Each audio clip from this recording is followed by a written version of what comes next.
Okie dokie. So I'm as live as a vibe.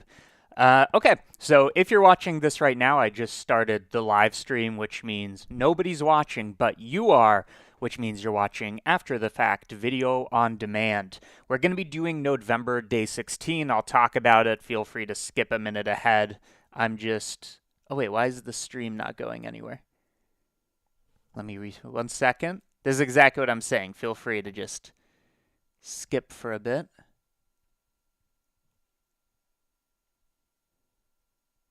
Okay. I think I am live. 1 second, 1 second. Skip ahead. Skip ahead. Yeah, I think we're fine. Okay, we're good. So November day 60. That is the first time I've ever run into like technical difficulties. Usually it just works, and at this point I'm like, "Can you hear me? Can you see me?" And I don't actually expect an answer. So today is November day 16. If you've been following along, and I know somebody left a comment being like, "I don't know GeoNodes, but I'm watching every single one," you may notice that I'm now on time. So I'm doing November day 16, and it is November 16th, which is a bad sign because normally I'm a day ahead. So I might stream twice today, or I might do a stream where I do two of them. Okay. And before we start day 16, I want to go over what we did yesterday, which, if you remember, we did this lock thing for trap because I was talking about how I opened a lock and you can trap somebody with a lock. Really, I just wanted to simulate it. And if we look for the folder, I ended up finishing that render. Whenever the colors don't look good, I just make it look black and, well, I make it black and white. Okay, progressive, and snap. Okay? Not the greatest render in the world, but I'm happy generally. You're going to notice there's some weird shading artifacts, and that's because it keeps getting booleaned. So maybe the move there was to set shade flat and use, I don't know, I used a coordinate system that was attached to it. That was probably the issue. So I stored the position coordinates, but they kept being updated or something. But yeah, that turned out pretty okay. So if you watched it yesterday, that's where we got to. Okay. So. Before we start November Day 16, I've been watching The Lockpicking Lawyer. If you don't know, great channel. He teaches how to lockpick, but really he just talks about locks. And yesterday, like I said, I have a treat for you. I said that I couldn't pick this lock because I didn't know what I was doing, so I had to cut it open. But now I do know what I'm doing, so why don't we pick a lock together using only 2 paper clips, okay? And I had a third that I actually already shaped for the job. So here's how you do this. What you do is you take 1 paper clip and you just unbend one side of it so that it's a straight line. It'd be better if there's a bit of a hook there, but that's fine. And then the second one you flatten out and then turn into this little shape right here. So really you just want the little ring, okay? And I believe the way you want to interpret this is the way a key works is it goes in here, so now it's secure in the chamber, and it's just the right shape that it moves the 5 or 6 pins perfectly out of the way, okay? So we're going to simulate that using this piece holds it in place as if I'm pushing the key in, and this piece is going to pick the lock. And I'm very excited because I was able to do it like twice. Let me see if I can actually zoom in here just temporarily so you can actually see what's going on. How do I zoom? Let's see. Scale filtering, because I know it's pretty far away from the camera. There should be a transform. Properties? I'm just messing with OBS. 1 second. Oh, you know what? Maybe I could zoom in with my camera. Configure video, camera control. There we go. Well, that's about the best I can do. But that's better than nothing. Okay. Let's pick this motherfucking lock. Anybody who's hopping on the stream is like, what is happening? Okay. So you take this piece right here. These are just 2 paper clips, and this lock is properly locked. I'm going to position it in here. This is called the tensioner, and I'm just going to kind of hold it like this. So it's almost like I have a key that I'm constantly turning, but it's not going to do anything until we've moved the pins and it's going to open. So right now I'm just applying some pressure. And now we take this paper clip and we shove pins out of the way. Now I'm not going to be able to do this great and give you a good angle, but what I'm feeling for is little pins that want to move, and I know they move because I hear a tiny click. So you're probably not going to be able to see that, but whatever. Okay, there I heard a little click. Maybe I can do this a little better. You can see the setup. Okay, but that's not, is that even better? I don't even know. What is the best angle? The best angle is to be from my perspective, but that's fine. Okay, I'm going to keep picking. So, let's see. Feeling it. And ideally, I want to get to the point where I can do it in like 20 seconds. That'd be great. But, okay, I'm feeling this pin move, so I'm clicking it out of the way. And because I pick this a few times, I know the very last one is the pin most in the front, which is the hardest one because you need to apply a lot of pressure. And you can't see it. Fuck. I just unlocked it, but then I let go. Dang it. I had it. Hold up. There has to be a better setup here. I unlocked it, but then I let go. So that sounds like I'm lying. But I really did. Okay, let's do it again. This is what this live stream's for. Okay, so Nodevember day 15. We did a lock. Now I'm going to pick the lock. Okay, so now you can see a little better what I'm doing. So I'm just feeling for any pin that is loose. Oh, there was a little click there. And is available to go up. In which case I do it and then I reset. So you do 1 pin at a time, basically. And then you kind of... Oh, wait, is that unlocking? Hey, hey! Unlocked. You can't tell because I cut it, but if I now... There you go. Okay, so that's revenge for yesterday. Lock picking, and this is supposed to be like a okay-ish lock. You can learn it in like 10 minutes. Just watch a YouTube video. Of course, you only do it on your own locks. Not that, like, I'm not legally liable for what you're doing. Lock picking is a thing that exists. It's kind of what locksmiths do. Okay. So we actually had a purpose here, and that is Nodevember. So let me just reset real quick. So I'm going to go into my video. I'm going to zoom out. Great. And now I need to reset the transform so that it's perfectly the right size. There we go. Okay, we picked the lock. I did not rob the Louvre. No, it wasn't me. It wasn't me. So I just thought that was a super cool thing, and it ties into yesterday. Okay, so we did the lock. We did the lock. What are we doing today? Well, one more thing before we begin, now that we're like 10 minutes into the stream or whatever. You can get the project file. Go to cgmatter.com, and if you're a member, you go to the Nodevember section, and I just uploaded it here so you can get the project file or whatever. Okay, let's actually do something. So Nodevember, day 16. What is day 16? It is drone. And I remember thinking to myself, like, the next 4, if not 5, are all, like, military. So you have a drone, you have a soldier's helmet, a rocket, any kind of tool, a mask. So they might all be related, but I couldn't think of anything super fancy for drone.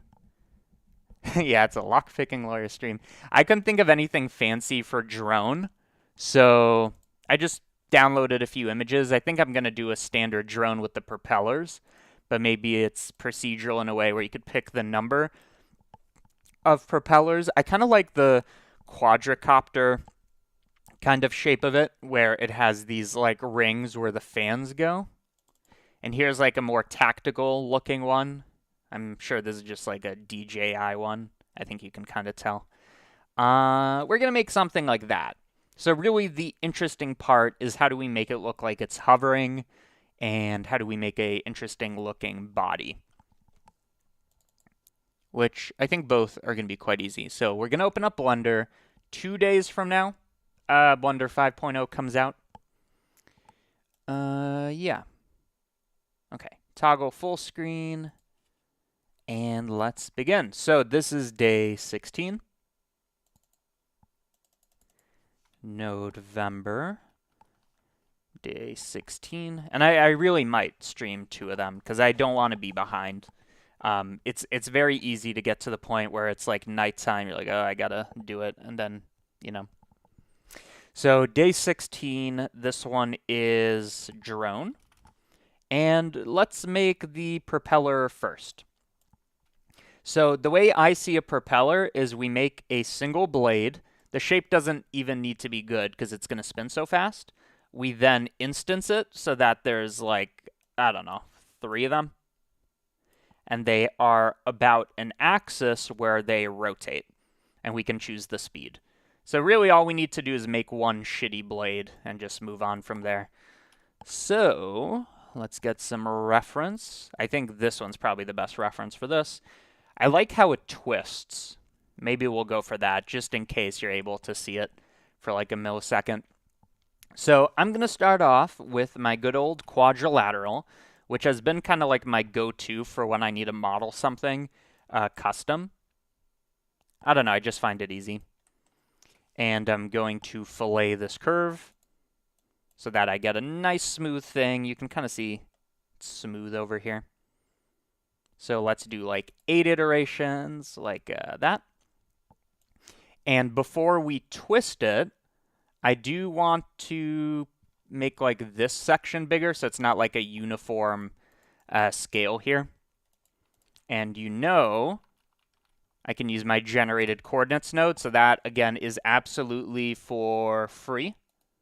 On cgmatter.com, you don't need to be a member. Just go to free nodes and you can get those so if you want to follow along. And let's snap and that. So as we go along the y-axis up and down, I want to change the x thickness. Easy enough. We take this, which goes from 0 to 1, and then we scale on the x-axis, leaving y and z 0. And I'm going to set position in a way where I am multiplying the position by this vector. So what I was doing kind of like zombie mode right there is I was taking the position and said, okay, I need to multiply it somewhere on the x but maintain the y and the z. That's what this is. I connect it here, and now you can see we have this shape.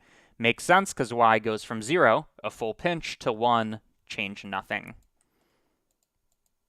And of course, I want to do custom shaping. And I think what I'll do is I will take this float curve and add 1. So when this is 0, like perfectly flat, we get what we had. And now we can add extra detail wherever we want. So how do I want to do this? Something like that. Oh, it probably makes sense to add geometry to this. So right now this curve only has like 20 points. So let's give it more geo, and now I can actually shape this thing. So, I don't know, something like that. And then it should get thinner. Relatively. Okay. So that's better than what we had before. That's our shaping. And then, are we happy with that? Do I want to stretch it just to be a little taller? Maybe. Like that. And now I need to not only turn this into a 2-dimensional thing, but it needs to twist, which means it needs good geo. I think I'm going to be lazy with this. So I'm going to fill curve. I'm going to solidify. That's on my website. So the solidify node is like extrude, but it keeps the caps. Super thin. Even thinner. which you can see the geometry isn't like well distributed here, which is important if I want to twist it. So the final thing I'm going to do is I'm going to voluminize this. So let's make that higher resolution. I am going to... Oh, do I need more resolution here? Yeah. I'm going to voluminize this. I think I can actually just use my remesh node for this, which you can see gives us nice even geo. And we'll make that high resolution. So what I've done is I've taken a quad and I turned it into this shape. Okay, easy enough. And now I want to twist it, and it looks like it's kind of like not even a half twist, it's a quarter twist. The way you do that is as we go down the y-axis, we orbit around the y-axis. So here we rotate by 0, here we rotate by 0.1 until we get to the endpoint. So, easy enough. I set position anytime I want to modify the position. And what am I going to do? I'm going to take the position, and I'm going to rotate it. So, now we have that. I want it to be about the y-axis, so it's orbiting like this. So now we're spinning, and we want the angle to be dependent on how far along we are here, which, again, is where my generated coordinates node, best node I've ever made, comes into play. So now we have a bit of twist. Yeah, nothing wrong with that. I mean, we can determine how much it twists by. So that's kind of like a cool node in itself. It looks like it barely does that. Barely. Just enough to catch the wind. Okay, I think I like that. Okay. Will the free nodes plugin work on Blender 5.0? Yes, it should. Because all the add-on does is it downloads a thing for you from the internet. So it has nothing to do with 5.0, really. Okay. Maybe the last thing I can do is, because this looks quite sharp, I can throw in my blur node for many iterations. And now that is nice and smooth and thinner on the endpoints. So this should probably be a node group. And just to go over this one more time, we take the quad, we fillet it, we resample it, I reshape it, I fill it, solidify it, and remesh it, and then I twist it and blur it. That was kind of the workflow. And I don't know if I expect to change any of these settings. Probably not. Maybe the quad should remain exposed, because now I can very easily, choose the thickness of this. Okay, so this is going to be our reshaping.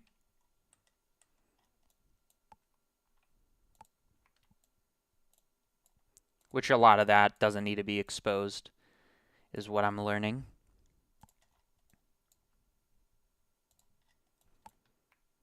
And again, one of the reasons I'm going so organized is I am going to ultimately put this on my website.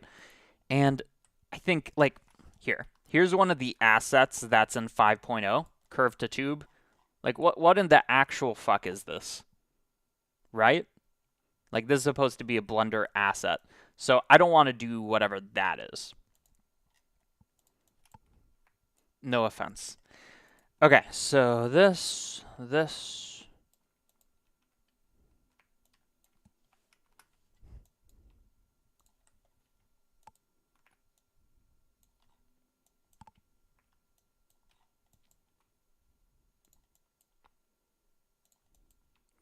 Okay, so everything we just did here is a single fan blade, which is actually quite a bit of the work of the propeller. So I'm going to take all this, I'm going to make it a node group, and I'm going to call it propeller blade. Like, the propeller is the whole thing, right? Like, a propeller doesn't mean the single blade. I'm not sure. Either way, we want to take this and instance it about a circle, which would be easiest to do if we first of all center this. So like this could be at the world origin.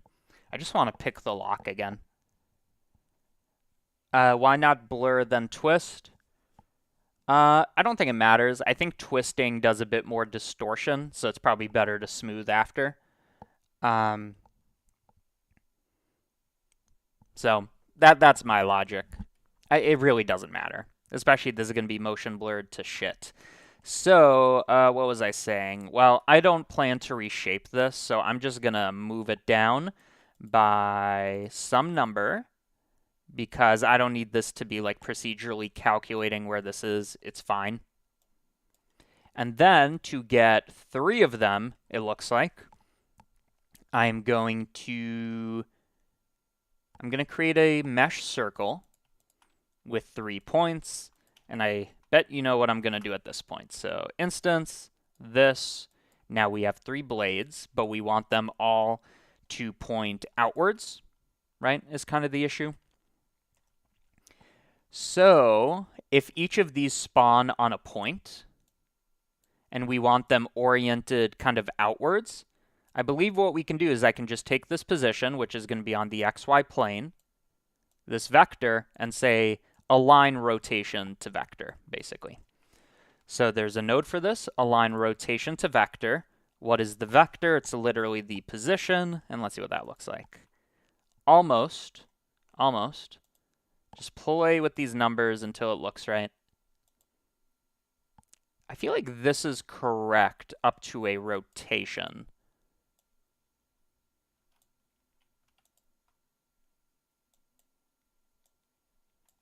Right? So I take this, and then I spin it about the Z axis like this so it remains centered. And let's see what that gives us. Yeah, I think so. It was right up until rotation. Okay, and now there's going to be very tiny spacing between these, so I'm going to make that triangle really thin. And there you go. We have our propeller that we just rotate the whole lot, as the British would say. So I just take it and that's it. So on this, I don't even think I need to do anything different. I think this is fine. On this, we probably want to model the thing that is connecting them all, which ultimately is going to be like a reshaped cylinder. So let's do that. We have our propeller blade that I'm transforming, putting like that. And I'm going to join this with a cylinder, just like that. And then I'm going to pick things that look good. So it seems like this is like 3 times taller or something than the fan is, which isn't much, is kind of my point. And it is poking above, but it does kind of change radius. Maybe I do want it quite tall. And then I can reshape it. So my plan is I don't want to model all of these cylinders, unless I do.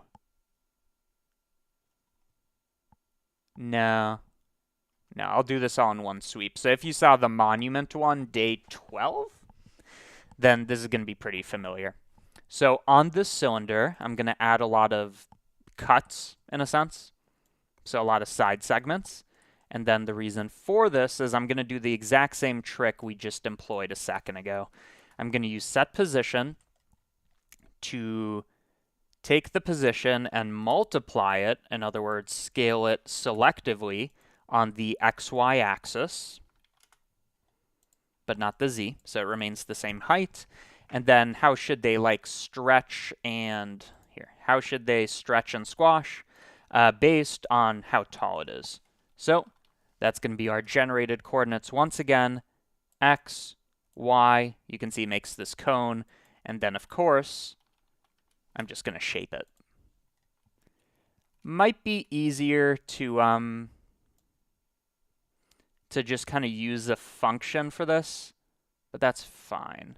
So let's say it ends about that thick, and it should be kind of like a step ladder. So any point I add, I want to make sure that it is linear. So here you can see what I'm doing. I'm kind of creating these steps. right? Okay. We can make this nice and the correct shape. Long boy.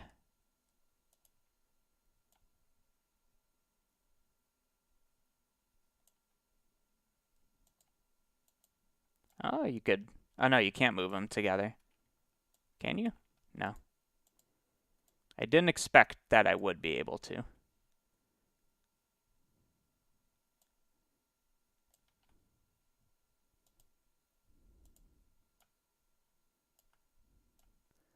So just kind of find the numbers you like.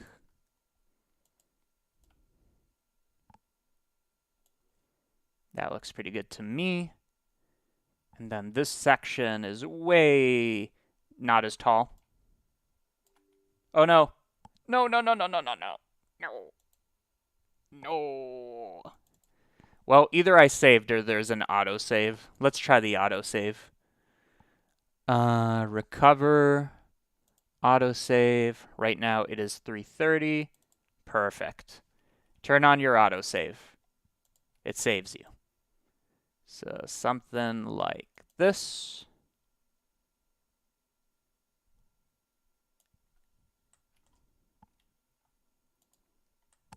Yep. And then, of course, I'm going to take the overall radius and make it bigger so they connect. And there you go. And this in itself could rotate, like who cares, right? Cool. So let's give that more geo so it's nice and smooth. And that in itself I'd like to kind of smooth as a thing. And we got these bevels, by the way, for free using the float curve. Something to consider. So I am going to remesh this, cgmatter.com. So now it is a single entity, which is nice, because now I can blur it nicely. Well, if I use the right node. Now another thought I had is, could I just blur this beforehand? How would that look? That's not bad, actually. Especially if I shade smooth. But this is better. Yeah, I'll do something like that. So nowhere near as extreme. Something like that. Okay, cool.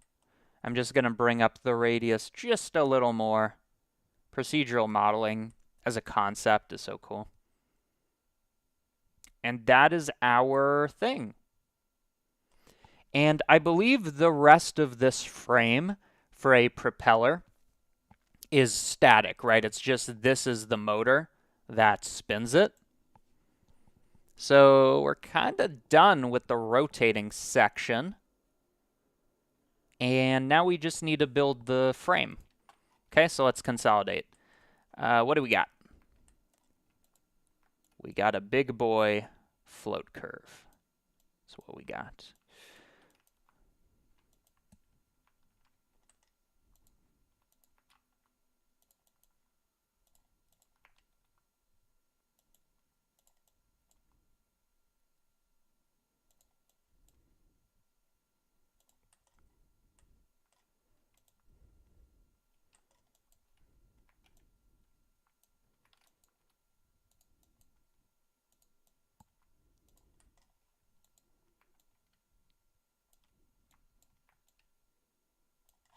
Okay, that's pretty tidy.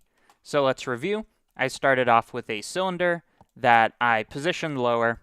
I then did this shaping and smoothing, essentially. So maybe this in itself could be called the propeller motor, something like that. And all of that goes here. Great. Maybe I want it a little lower so the propeller effectively is higher. Just like that. Yeah, that looks better to me. Okay, so this as a unit is what I said we're going to be rotating. Very simply. Okay, so now let's make its casing, right? which is almost as tall as the thing itself. Easy enough. I'm just going to get rid of this for now. I'm going to start off with the cylinder. I'm going to join that. That cylinder should be slightly bigger than the whole thing, so it contains the propeller. And I only want the sides, not the top and bottom. So now we have that. And then as for the height, I don't think it contains the entire thing, but a good chunk of it. So something like that, a little taller. I bet that's good enough, right? As long as we connect it. Okay. But it does look, it looks really big, doesn't it? We'll figure that out in a second. So I'm going to turn it into this, which is going to be solidified, cgmatter.com. And that's the casing. Now, why does it look so stupid? It's the height. Has to be the height. Like, that looks more correct to me.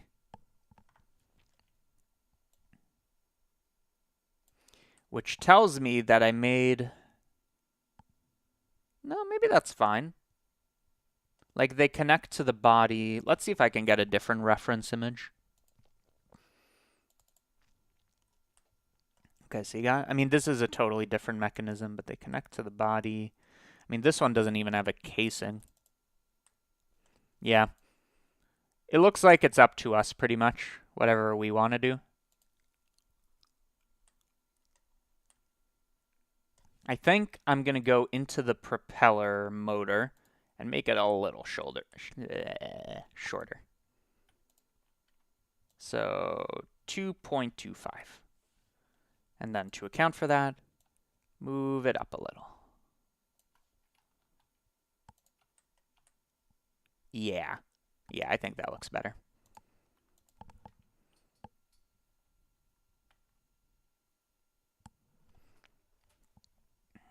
Okay.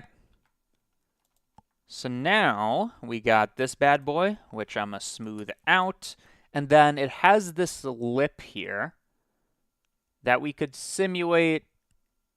Yeah.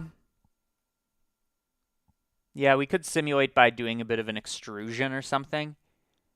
What's the geo right now? It's something like that. What would be the easiest way to do this? I do have a node that I've rarely used, but we made it during Nodevember, called the bisect node. So you can see it bisects. I'm going to take the z-axis.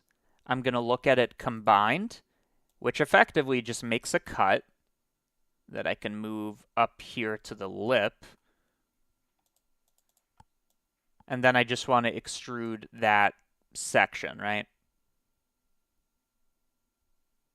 Yeah. So I have part A, I have part B. Part B is what I want to make a bit bigger. So I'm going to solidify. Actually, this extrude node is so overpowered. So we have that now, just like that. I join it with the bottom section.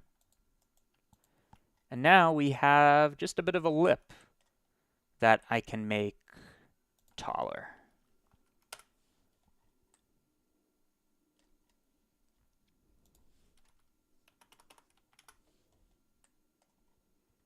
I don't know why the geo is kind of broken here.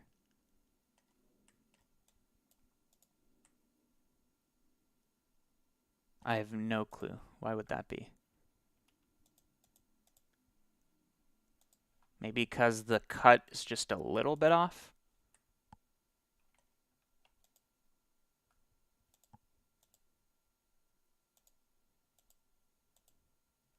Yeah. It's the cut that's doing that. Very interesting.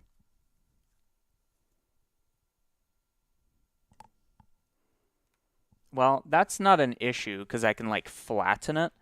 So let's see what happens if we manifold.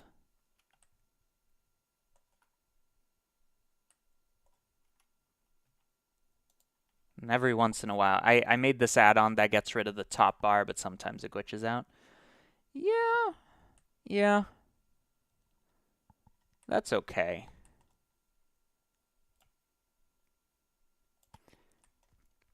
Like, I'm considering whether or not I want to do the whole remesh thing again. Kind of feels like a waste. Especially when you need it to be perfect.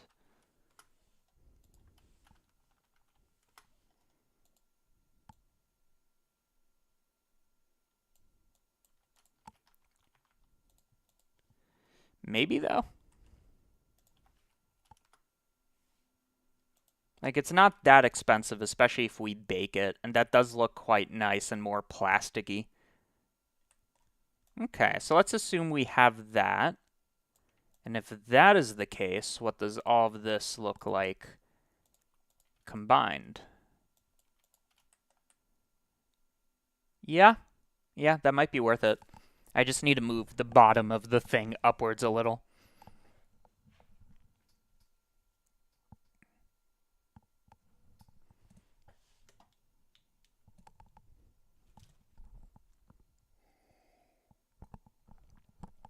Okay.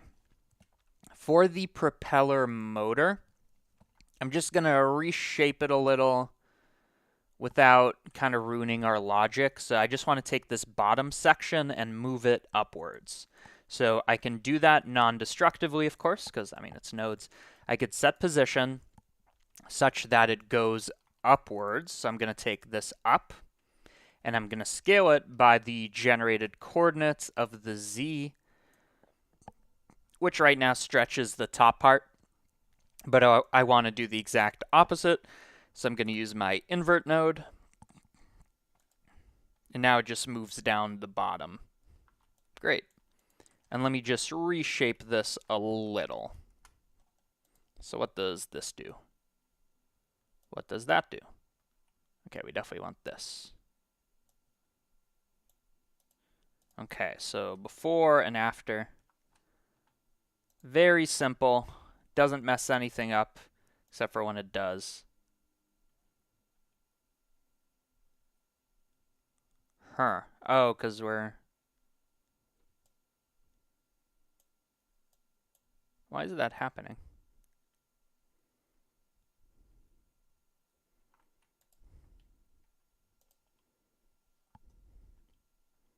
Okay, maybe it has to be constant, or linear, rather.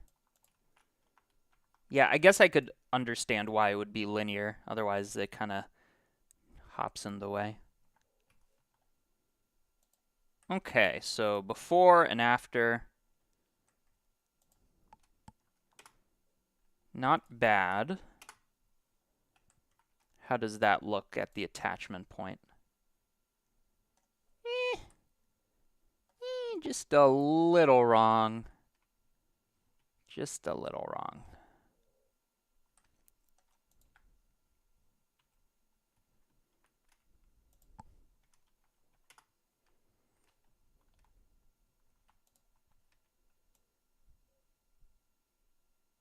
Okay.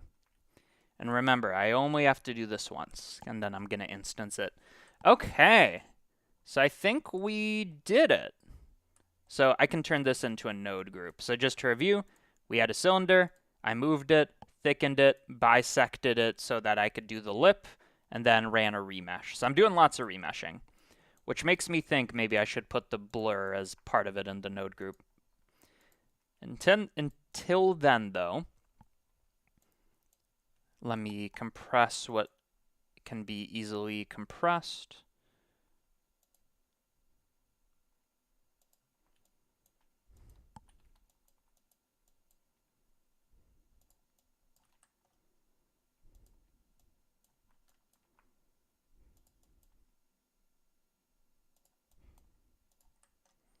Okay, that's pretty nice. And this could be called the protector or something. It's kind of like the casing in a way. So maybe I could call it chamber bounds. I'll call it protector. Something tells me I'm spelling propeller wrong. Because the whole point is it's so that the blades don't hit something as it's flying about. So We have our blade that we instanced, added a motor, added this, and joined them all together. Cool. And now all I need to do is have this rotate over time. To keep this simple and lightweight, yeah, I'm just going to have the whole motor spin. I don't know if that's accurate.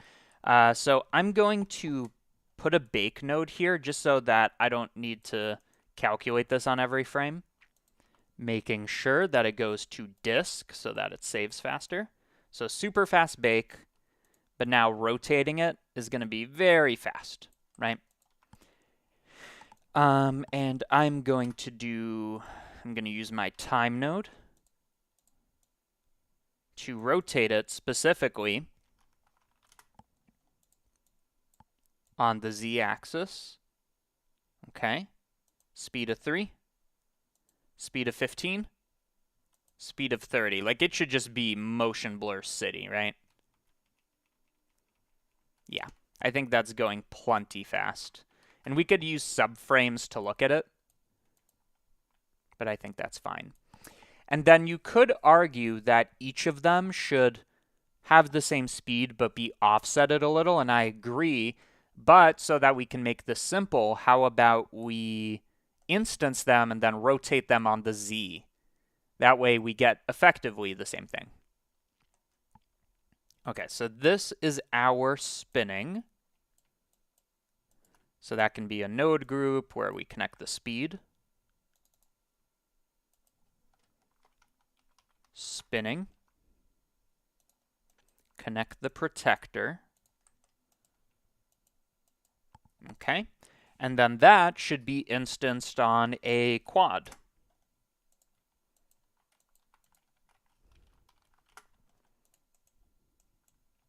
Boom. We did it. And now's where we decide kind of the difficult part, which is the shape of it. Oh, and here, so you can see, this is what I'm saying. They're all perfectly in sync. So instead of like making each of these independent and doing a for each zone, how about we rotate on the z by a random amount? So I'm going to random vector and only control the z. So everything's 0, but the z can go as high as it wants. So now these are out of sync. And they should all go the same speed. I think that's literally how you fly it. As for the shape, they should be close to each other, but far apart. I mean, it depends on our design. But that's quite nice, right? Okay, we got comments. Oh, everybody's just talking to each other. That's fine. I want to take a quick break. It's time to pick a lock again. I know. It's like, we've moved on. I'm just taking a break. It's important to show restraint. If you missed it the first time, 2 paper clips. I'm going to put in the tensioner. This is what simulates kind of putting in and pushing the key. At least that's the idea. And you just need to get this right. Okay, so I'm pushing on this as if I'm rotating the key. And now this is going to pick the lock. Okay, I'm going to be super quiet so I can hear the clicking. Okay, I think I already moved 1 pin out of the way out of like 5 or 6 or however many there are. I don't really know. I just kind of feel for it.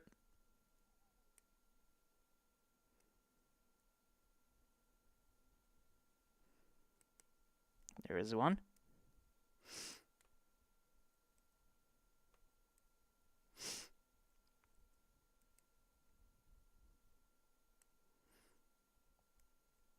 Okay, I think I got like 3 or 4 of them.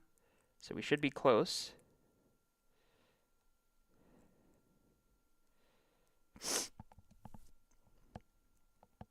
Somebody time me.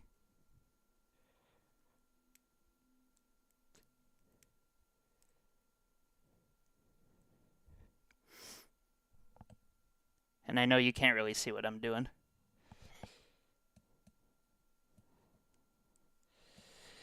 Okay, we're making progress.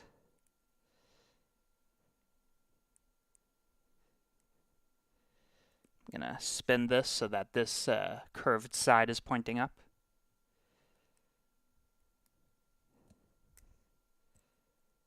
Okay, just felt another. So I think I'm like one behind where I think I am. Where is this last one?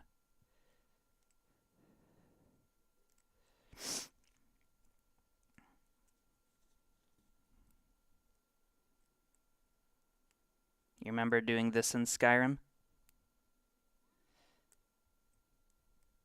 Or whatever Elder Scrolls game you played? Come on. Where's that last one?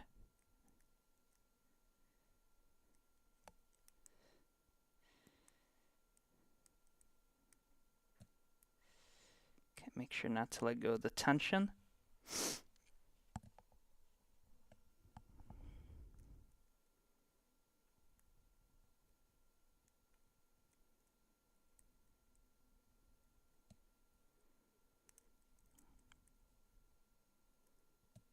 Where's the last one? My hand, I'm gripping too tight. My hand's getting tired. Because the moment you let go, it resets your progress. It's kind of like pulling out the key. I'm still very new to this, so my form isn't great.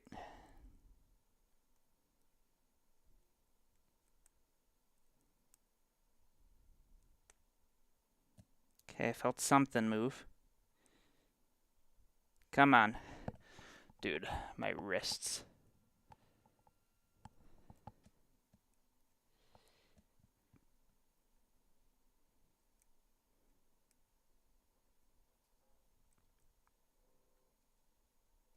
Okay, I think I need to get more curvature. So you need it like that.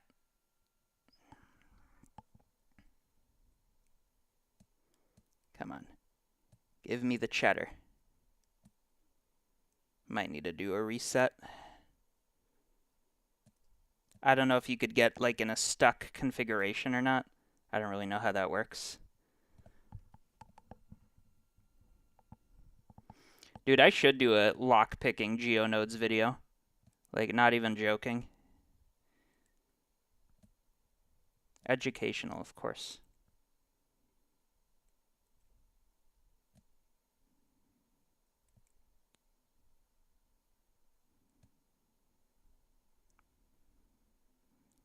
Might need a reset. Unfortunately. I swear I just felt something move.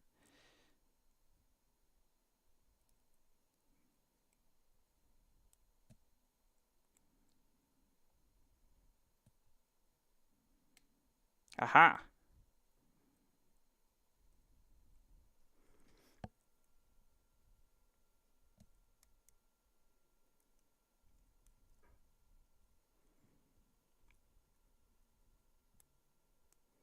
Come on, you stupid lock.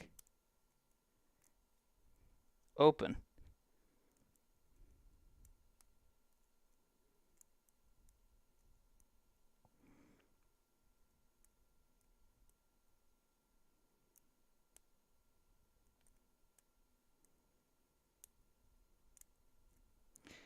I think I need to reset. Plus my hands hurt. Okay. Like, I just want the tensioner in a different position. It's like hurting my thumb.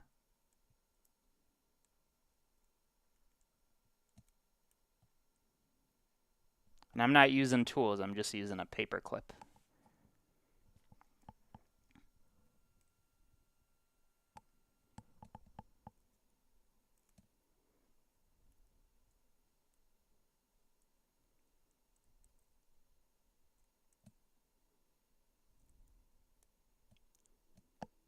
I feel like we're one pin away.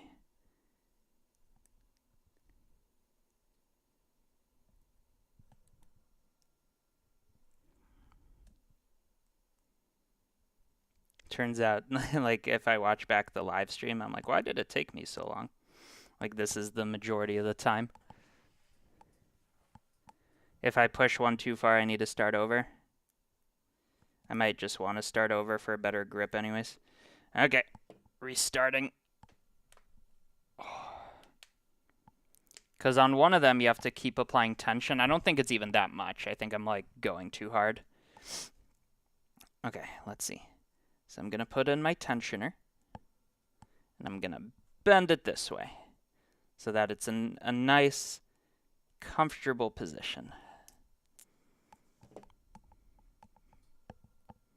Just trying to get the right shape here.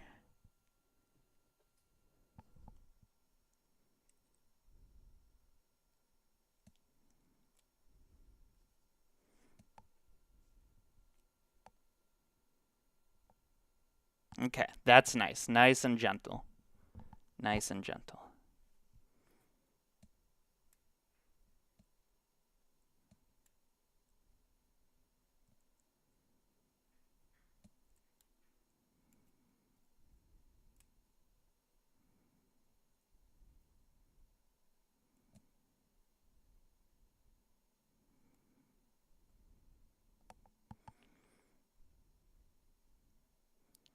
I just watched one lock-picking lawyer video and one TikTok, or one YouTube short, technically. God, this hurts my hand. Like, I think ideally I just kind of point it at myself.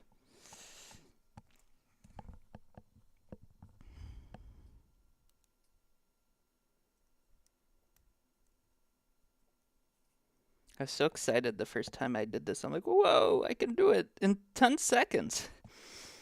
I might just start with a new clip.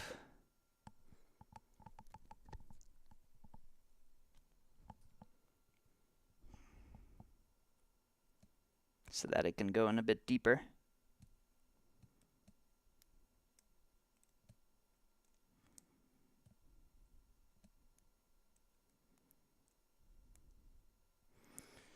Oh, my hand.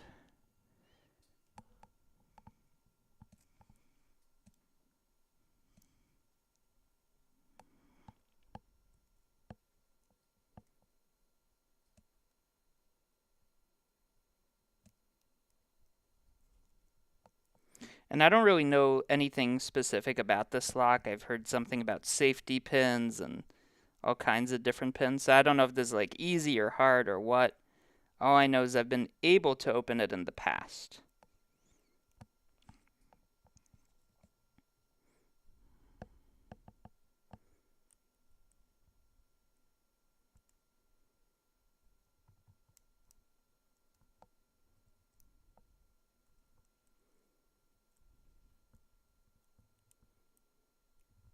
Come on. Give me the money. I feel like it's the front pin's the hardest one to get because you have to do an extreme angle.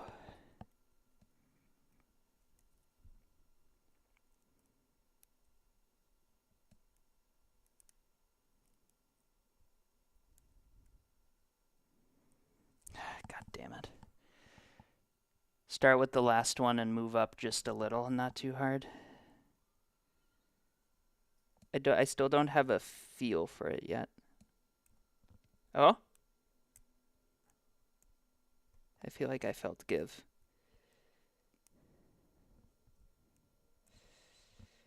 Fucking hell, dude. My hands are on fire.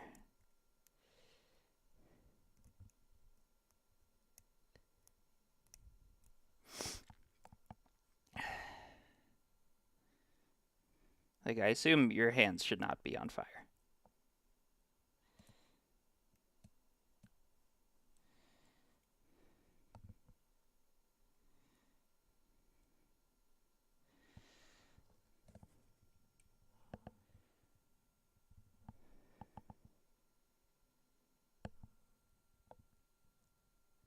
Thank you, Joe Black.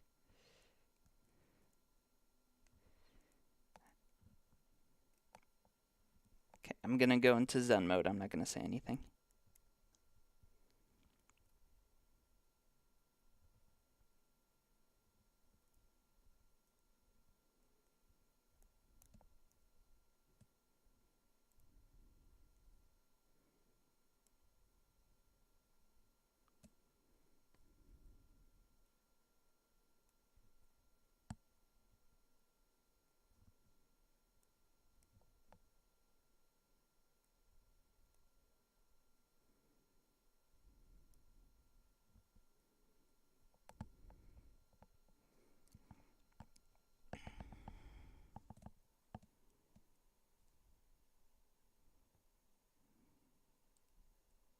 me make sure it is actually locked. Yeah.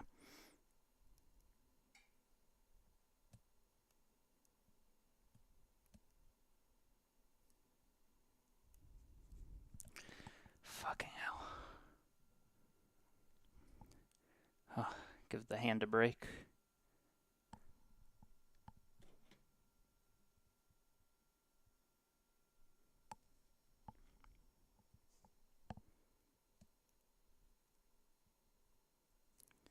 I doubt it matters, but I wonder if like doing it downwards so that gravity helps you keep the pins down, if that helps or even matters.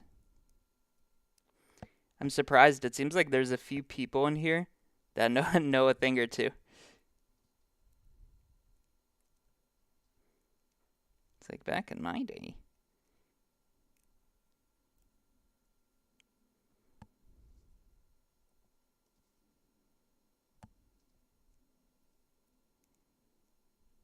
Like, could it be the furthest one away?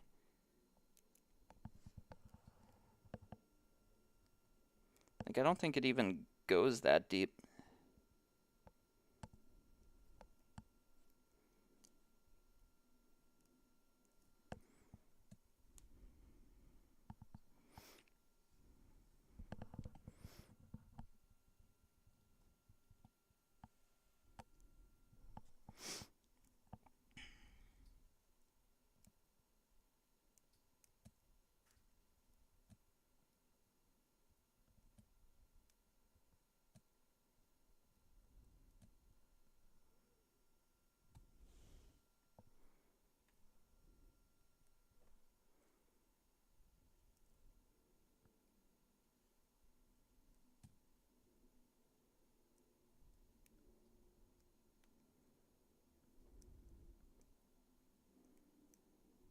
God damn it. Okay, I'm going to give it one more attempt. And then, I mean, the whole point of this was to be a break from the geonodes. So then I'll get back to it. Okay, let's give the hands a rest.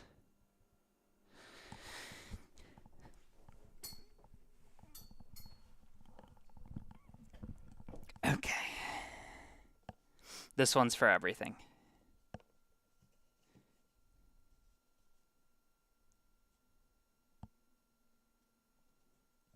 Tensioners in. Nice and clean. Not too much pressure.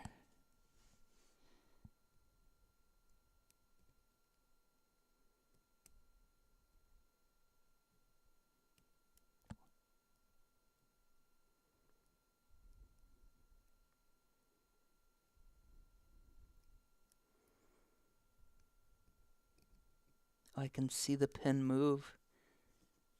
Interesting. Okay, I think we got one. Yeah, I literally saw it go up.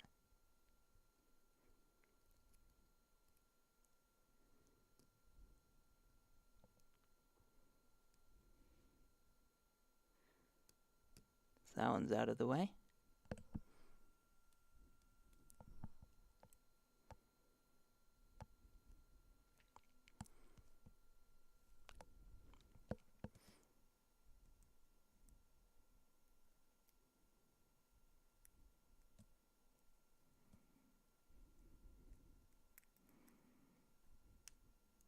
Okay, felt another one. That one definitely went up.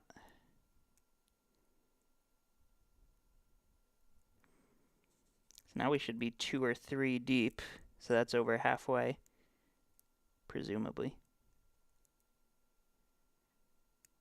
Oh, felt the click. We're close. We're close.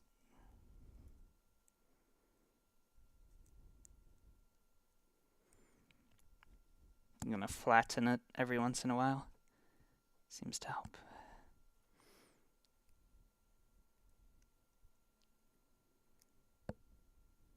The front pin is still down.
felt something.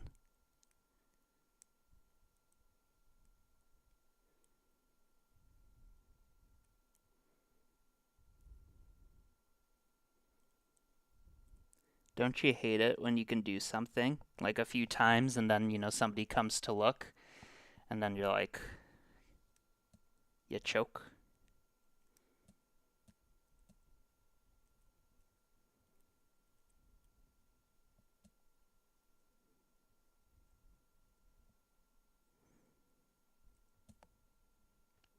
The thing is, I'm not even doing anything different.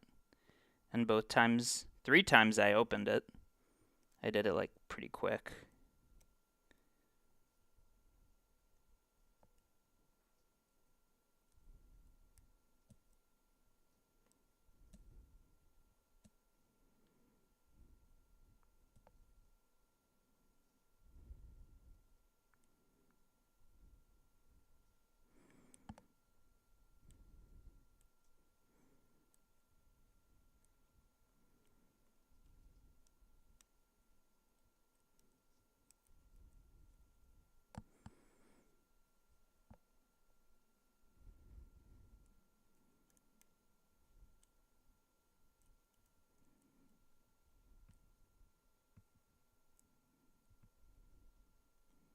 I wonder if I've like bent it so much it's like lost its rigidity.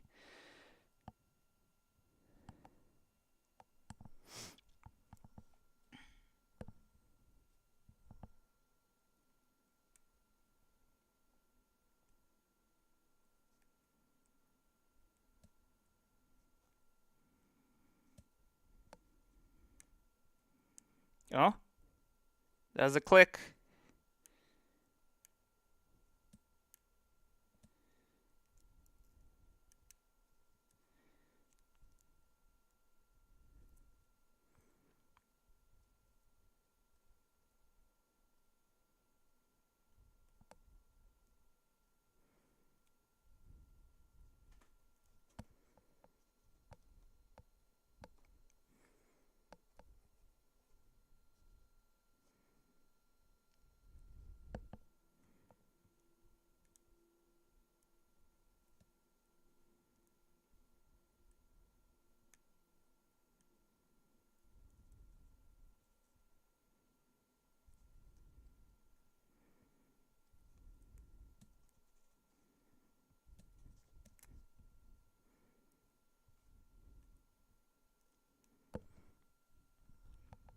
I'm surprised the viewership hasn't gone down, or the live viewers. Assuming those stats are accurate, of course.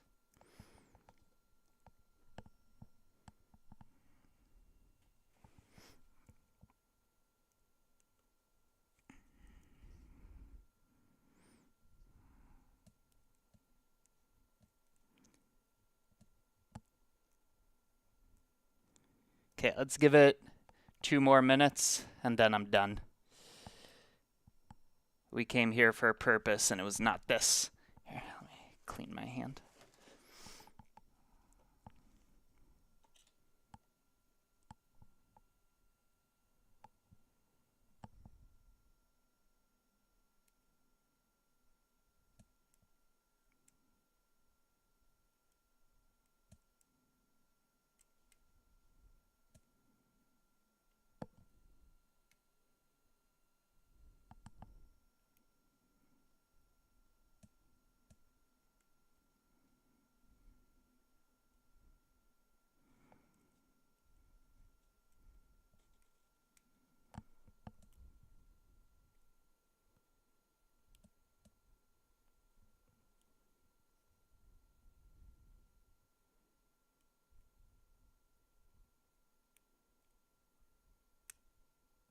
Well, that was definitely a click. Come on. How many fucking clicks are there gonna be?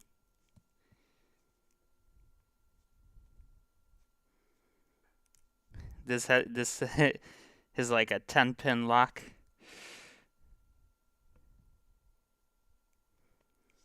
Oh.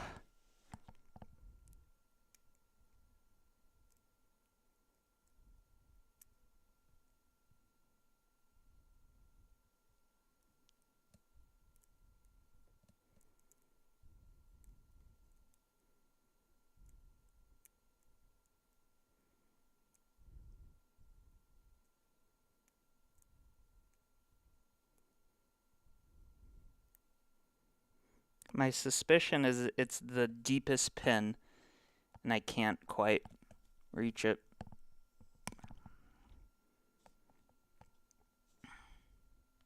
Because, like, everything else feels loose.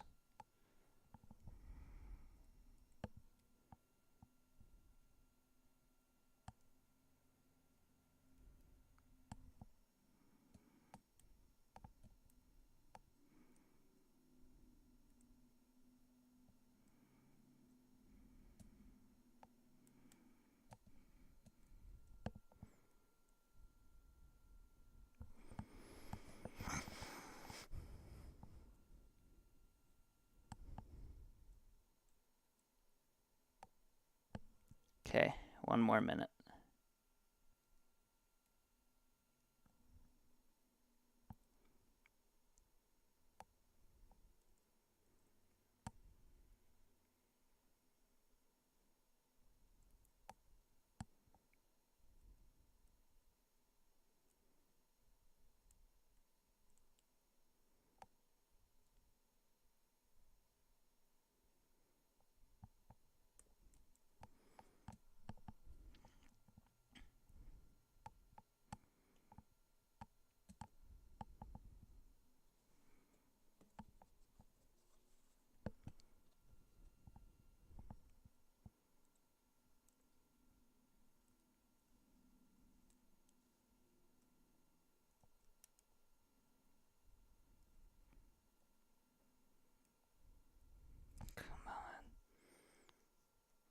Oh? Oh? Oh! No! I felt it spin.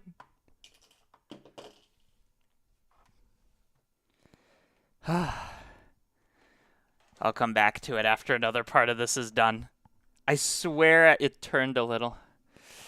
Okay, now that I'm not in denial anymore, let's continue. So we have this, and now really it's only the body of the thing. Just a quick pivot. What body do I like? And this is definitely going to be SDF modeling. I kind of like that. Kind of like a toy. If I total pivot. And let me just read that one comment. With short ends to slightly medium, that way you can switch between the picks if you don't touch the pins. We'll go back to it. Okay, so I want to get this shape, which I believe I can get out of a star, right? Because that's already almost there. So I'm going to fillet.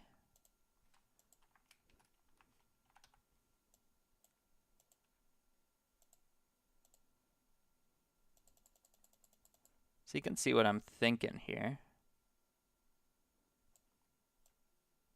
And I just want to change the ratio. Yeah, there you go. There you go. And then we can look at the inner chunks. And then look at a proximity map and then like pull those ones inwards maybe.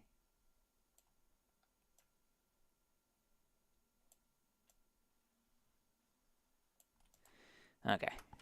So let's say I like that shape. Join. Resize. Whoops.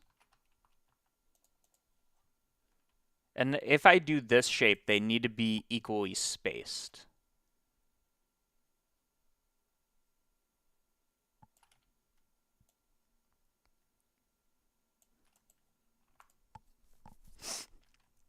Okay, so if they're equally spaced, remember this is what we're I'm like, what am I even doing at this point? They should be equally spaced, so let's make this a single parameter. We can have this be a value node. And just like that. And that's going to be our body, which hopefully I'm going to make nice and complicated. So once we have this, let's add lots of geo so it's nice and smooth. I'm going to do the same kind of turn it into 3D thing. So I'm going to fill the curve. I'm going to solidify this to make it 3D.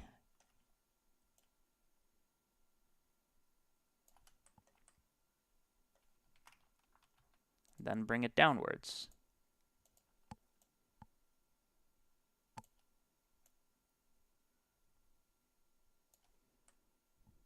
Yeah.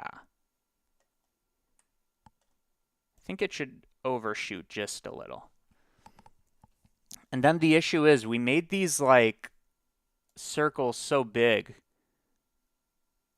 Yeah, maybe it is suited better for a design like this.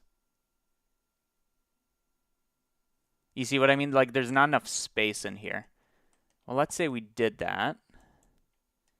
So I do more of a spacing like this and like that. Maybe a little less like this. Could I make that work?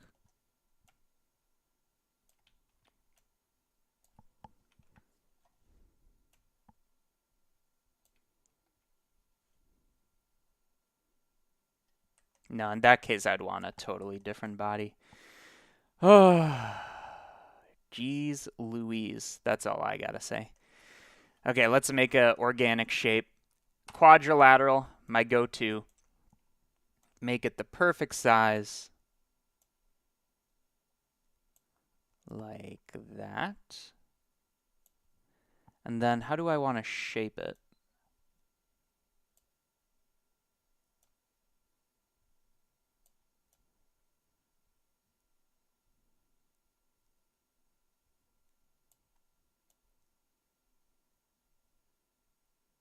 Okay, like that. Fill curve. Solidify. Okay, that makes a little bit more sense. So it's like this. And we move it inside of here. And then we just cut out shapes to our heart's content, right? Yeah. So I think I'm going to do the mesh modeling. So I'm going to remesh, which will add geometry. So remember before, after. Now I can have an easier time shaping it. It seems like the main profile is, you know, if that makes any sense. I mean, it doesn't. So I'm going to set position and then have it pinch on the X and the Y in a smooth way as I go up the Z. So generated coordinates. As I go up the Z, I want to take the position and multiply it by a custom field. Z should stay the same. Like I don't want the height to change. So I'm going to do that. And then as we go up the Z, let's keep Y the same. As I go up the Z, I do some kind of something. Yikes. So this is set to multiply, correct. So if it's set to 1, what is weird here? Oh, that is not correct.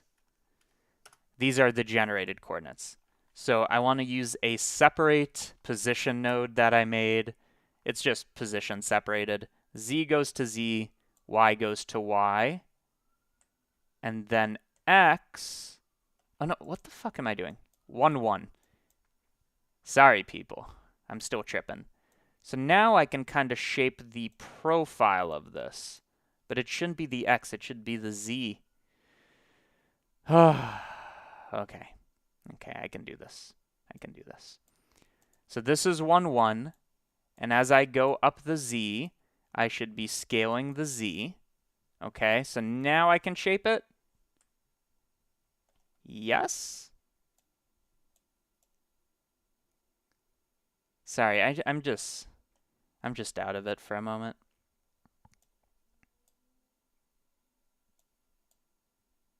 Okay, I think that's what I want. Okay, there we go. There we go. So I'm going to try to get this profile or something close to it, and it's going to be very like B-spline-ish to get that to be correct. There should not be any flat regions.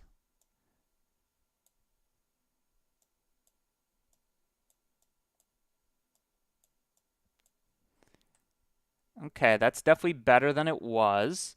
And then I can also do the same thing on the y-axis. So let's see, what does that look like?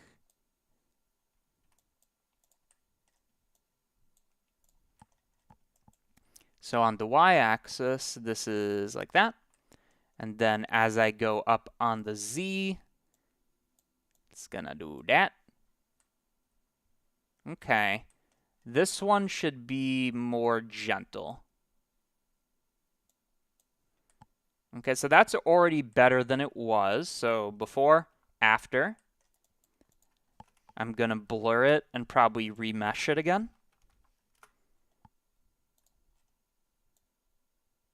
Just to get that smooth organic form. And we also need to join it with like connecting arms, right? So let's make this cube a little taller and a little lower. There we go. Perfect, perfect. And maybe the bottom can also be a bit bigger. Or smaller. Yeah. Yeah. And then what about this? No, I like that wide. Okay. I'm going to add connecting arms. I kind of like what I had going on with the star, honestly. So this is all connected to the center body. It's like a star, but it's not uniform. Okay, so here's my star. I'm going to make my star bigger, and I want it to hit those 4 corners. So how do I do that? I transform by 45-degree rotation. Now they just got to perfectly hit the right spot. So I'm going to add another transform so it's independent of that rotation. Scale it on the X. Scale it on the Y a little. Okay, so that's going to be our connector. And I hope I can just kind of blend these together in a way, right? So I'm going to fill the curve, solidify the extrude, and then just kind of move this where it needs to be.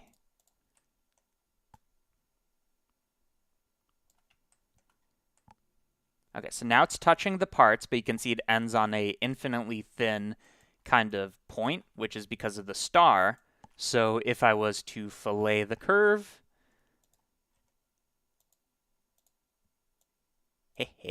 nice. So now it looks a little smoother. And in response to that, let's reshape a bit more. Although you could argue we should reshape first. Maybe we should reshape first. That way the fillet won't look stretched, right? So let me show you. I do it like this. So now you can see it's keeping the rounding. So before, it was kind of looking skewed, if you could tell. So in this case, order of operations does matter, just as CG matters. Okay. Boom. Great. And then I solidify, I position it where I want to. Great. Okay, that's looking a whole lot better. And then I'm going to blend these two shapes together.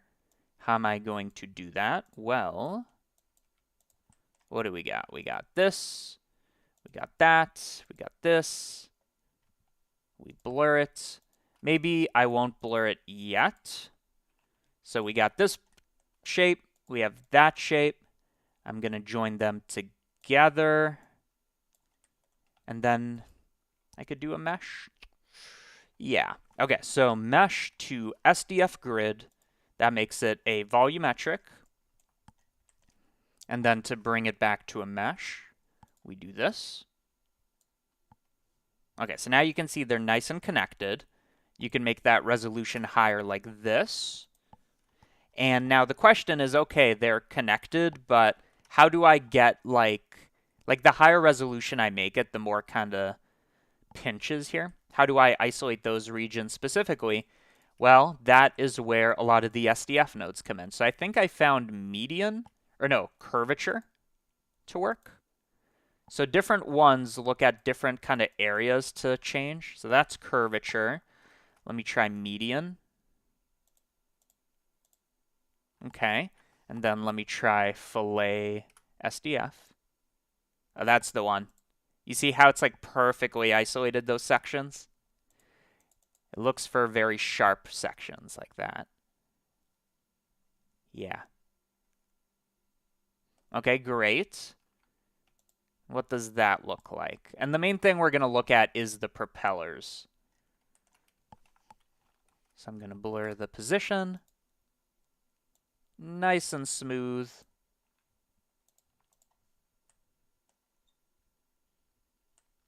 That's pretty organic.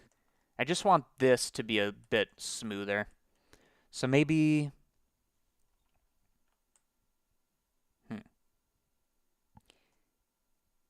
Maybe I do another reshaping of this, right? So let me do a remesh here. So I know we're getting a little confusing. By the way, I wonder if this remesh, which just goes to density, volume, and back, could be cleaned up with a grid. I don't know if it does it differently. So mesh to SDF grid, grid to mesh. So I'm just interested to see if this preserves curvature a bit better. Oh, it totally does. Okay, I got to update that node then to use that. Okay, so we have this before and after. And now I can add more strange shapes. So I'm going to need to clean this up in a moment.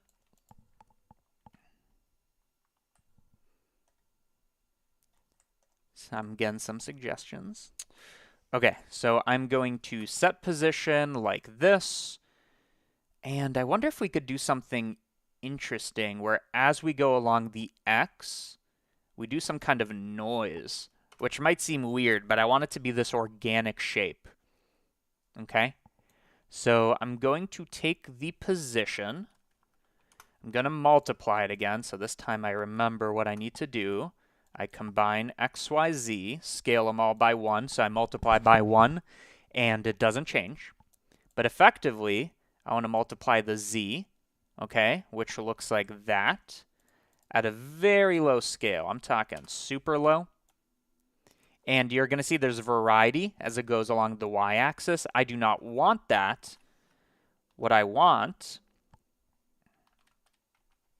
is it to only look at the x-axis. So we make this the coordinate system, okay? And I'm talking low resolution. Okay, so now we can get some nice, or interesting at least, organic shapes. And you could just kind of play with this until you like the look of it. And maybe it should only be able to go down to 0.5. So already, that kind of helps, I think. And we don't even need to do it ourselves. So let's get a nice seed. What happens if I do bring up the detail? No.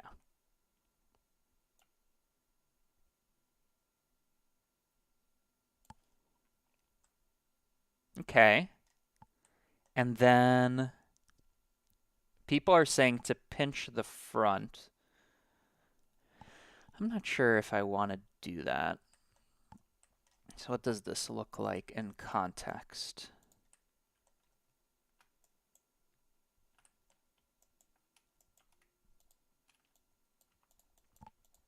So now everything we did with the set position should be included. Okay. And maybe it could even go from like 1 to 2. So it gets even... I take it back. That was not it.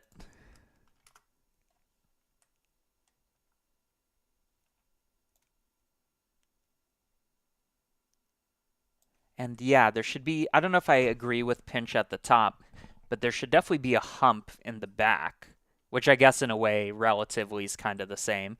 So I do all this, and then I add a contribution of me looking down the x-axis, so 0 to 1, Let's see what that looks like.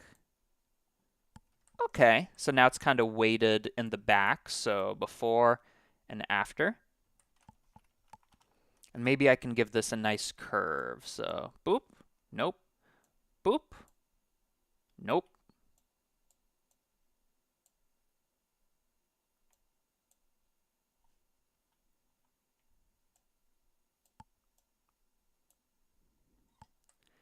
Damn, boy. She thick.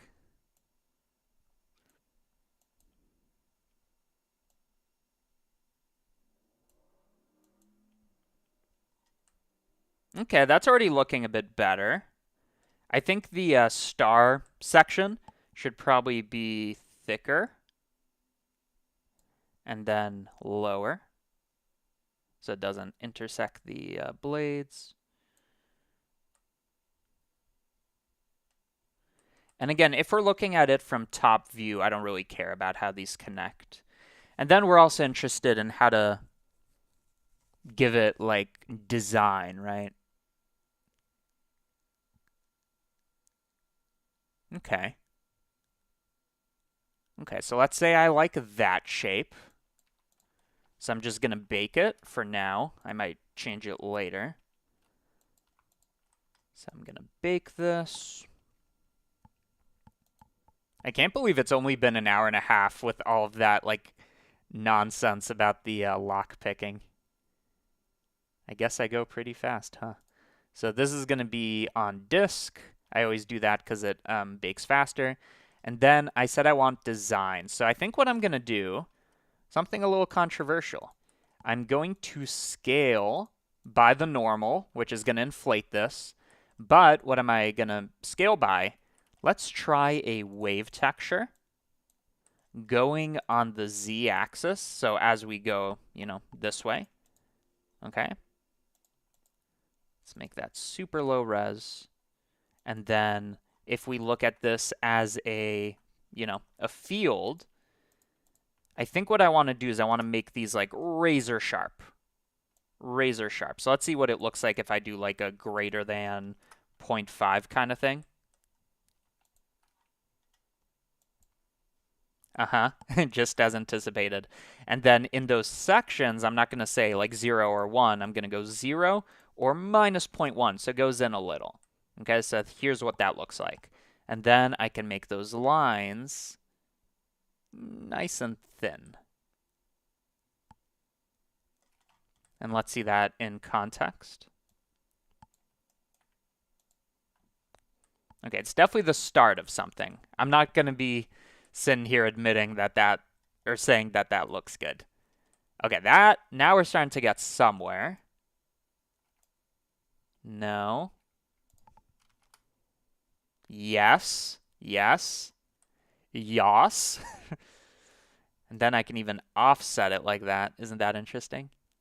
And then the cool thing is it also shows up on these stripes, if the connectors, if I wanted to. And then, of course, we'll blur it. So what if we have that and then one going down the middle? We could also just make this kind of high contrast so there's a bit of a lip. So wave texture, as it goes from 0.4 to 0.5, goes 0 to 1. Or it could be 1 to 0, however we want to do it. And we can make it super high contrast, right? Yeah. And we can change the interpolation to, check this out, stepped linear. And let's see what happens if I do it like that. Now we have these steps. Easier to see if I go like that. So if I just set the steps to 2, now it looks hard surfaced. We're getting there. You thought I couldn't do it. I thought I couldn't do it. Not really. Okay. And then what if I smooth after by nowhere near that much? That's better than it was. Then it's all just a matter of finding the right numbers. Ooh. That's looking proper for a moment. And this makes it look like it's got a little scanner thing in the front, which I think looks super neat. And this is going to fly, and it's going to do all that. Maybe we could even have it glow in this section over here. Yeah, that's nice. What if I want to be careful, but what if I added distortion? Definitely not. Okay, so that's a good start. And I kind of want to take this energy and just kind of build on it. So what if we add more waves? This one is going to go down the y-axis. Why would that cancel everything out? Oh. Clamp. Take the maximum. Okay, so let's see the field. This is the field of the stripes. What about this one? I see. Then when we take the maximum, it's like that. What if we take the minimum? That way we get both of these lines. Let's see what that looks like. Yes. I believe that is what I want. Oh. In the name of all hard surface. Yes. Yes. And then I don't have to have that everywhere. I can multiply just so it's in the back section, because I do think the front should just kind of be this laser thing, or like whatever. So generated coordinates whenever x is greater than some number, like that. But then we have the minimum. So we add, we subtract, we do something less than. Okay, I think I got it.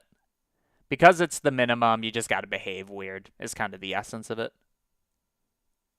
Yeah, I can't believe you just do some wave textures and it ends up looking right. You know what I mean? So we could even have it have like a bit of a grill. Whatever it is we want to do. Yeah, this is a cyberpunk drone. Yeah, and this all builds on each other. So if I mute this bake, it will be a bit slower. But let's say I bring this up to 1. Yeah. That actually looks quite nice. And then I could even quantize this like I did before, where I do stepped linear, 2 steps. Don't know what it means, but it's got vents. Okay? And then whenever I'm happy with that, because that doesn't change, I could just rebake it. Now it's going fast again. Okay, this is a much needed victory for me. And then what else can I do to make it look a little more interesting? I could take, what does a checker texture look like?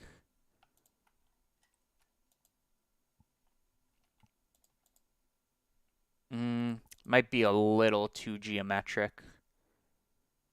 What about a magic texture? Okay, follow me here. I know it looks stupid, but maybe, just maybe. I'm going to add a tiny contribution of the magic texture, and I'm going to make that high contrast. Yeah, and tiny. And then let's see. 0 distortion.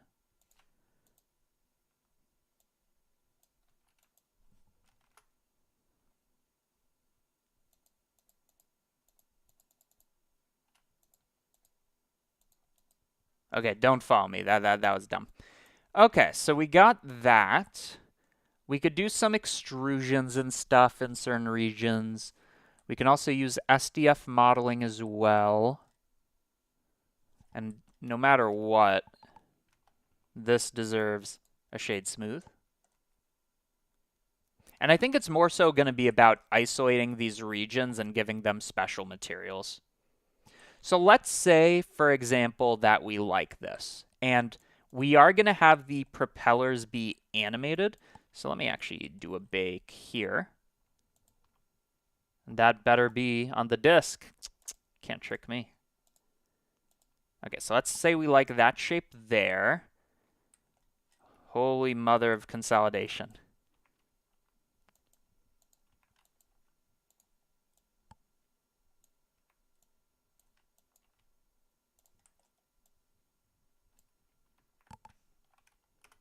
Nothing crazy. I definitely want to keep some of these exposed because I could see myself changing the shape. Okay, so we got that. We got that. Scale, the normal. Okay, so that's one easy reshaping step. Very understandable.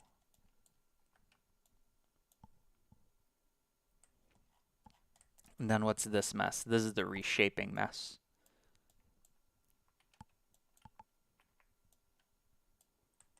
By the way, I was going to get a Blender, Blender related tattoo. That isn't lame. I'm not getting no Suzanne on me. And I tried to go to a tattoo parlor, but the guy was an ass. So, I'm gonna find a different place, basically. He was just high as fuck when I got there. And I'm thinking, do you want somebody actively high giving you a tattoo? Of course. No, you don't. You don't. Okay, so this, this.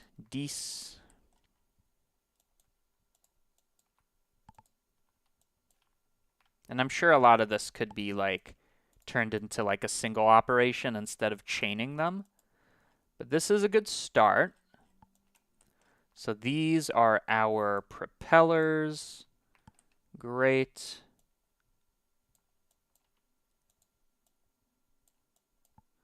So this is our propeller like instancer. And then what is this? Then we're creating the body.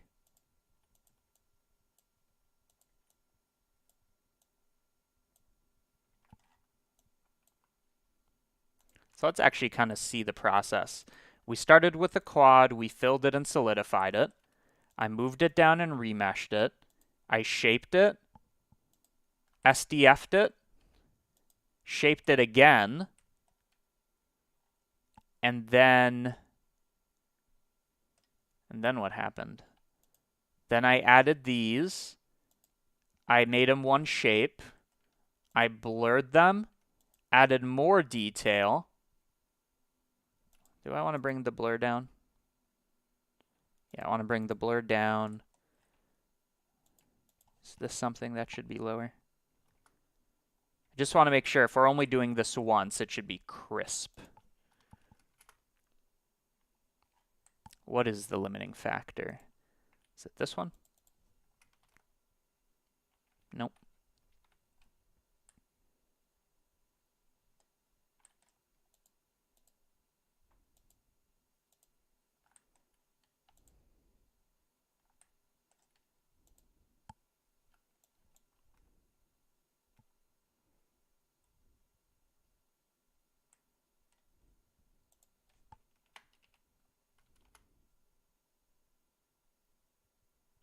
Okay, that was kind of the limiting factor. Well, since I'm going to smooth it later, doesn't need to be perfect. And let's rebake it. Okay, that's much better. So now, assuming that I like this, just for a moment, I'm going to pretend like this is like the final thing and there's no animation. The reason I want to do this is I want to just kind of do a general like floating, hovering thing. And once I get that, I can apply everything back. Okay. So as I play this, it should be, it doesn't literally need to move, but it could hover up and down and just kind of go like, you know what I mean? So for the translation, I'm going to use a noise texture, 3-dimensional, so it's X, Y, and Z. It's not going to work because it needs to be a single value in all of space. Right now this is taking in a position field. We make it 1-dimensional, boom, and then we animate this using the CG Matter time node. Whee! This should be smooth and really only going up and down. So I'm going to multiply this so that it's only like 10% on the X and Y. Okay? Then it should be much slower. So it looks more like it's kind of gently staying in space. And maybe the rotation should also be dependent on this so that it tilts as it's doing certain things and they don't look as independent. So let's see what happens if I plug this in here. This is an issue because why? Color to rotation is not supported. Okay. Is now. Okay, so I'm going to turn off normalize so it can go in anything, any direction. So now it's hovering up and down. So what I did is I turned the color into a vector, which in my mind is the same thing. Okay, so we have that. And then I am going, well, I can just make this a multiply by, it shouldn't be spinning much on the Z. So just kind of tilting by 10%. So now it kind of all looks like it's based on each other. And it might be, yeah, that looks more correct. And I'm also going to divide by 2. So just a very basic hovering animation. We can put the sky in the background and stuff like that. Okay. And then remember, ultimately, I'm going to feed in this animation. But I don't need to see that for the purposes of this. So is that enough? Like, I guess, like, it should kind of be tilting forwards when it does certain things, but I think that looks pretty good to me. Now, what if I added a bit of Z? Okay, just the tiniest amount, like a fifth of the others. And I think that looks quite good. So all of this can be considered our hovering animation. And now we have a good chunk of this minus materials done. Okay, so let's see. This is the body. More.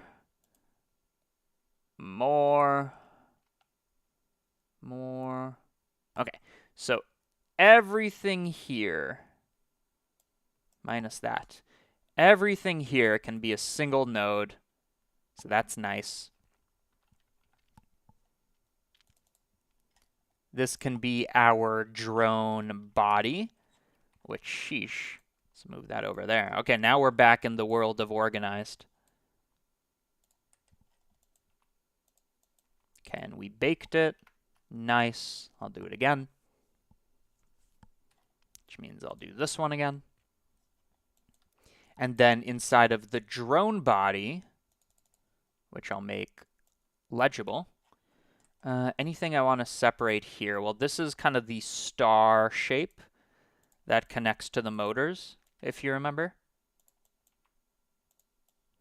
At a certain point, you can just like think in nodes and like see what and read what you're making, especially if you made it yourself. So this is going to be our motor connectors.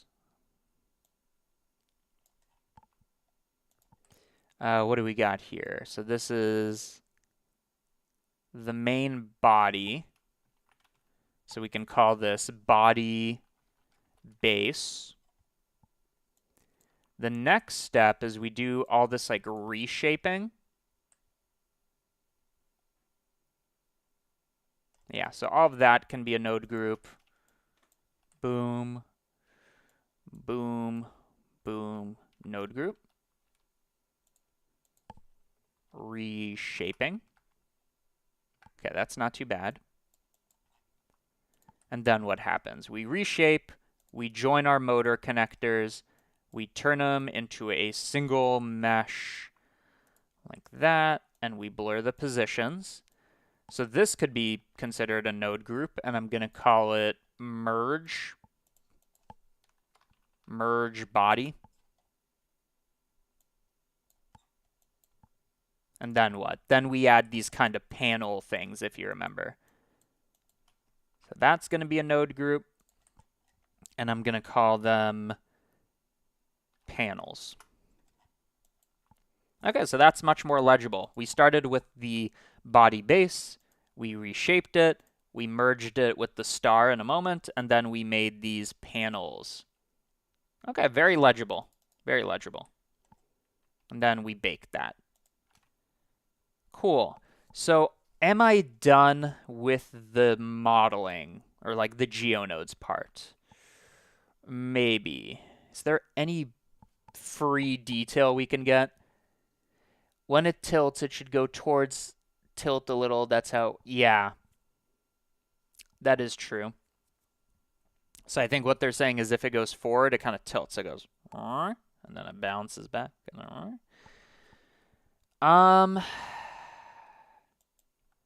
I think I could add that as a second layer because it's quite confusing. So like what I would do is I would add a translation that goes on the x-axis, and that is going to be subject to time. So I'm just doing it separate. Like I know they should all be connected to each other. It's just kind of hard to see what's going on. Especially at this time of night, 5 p.m.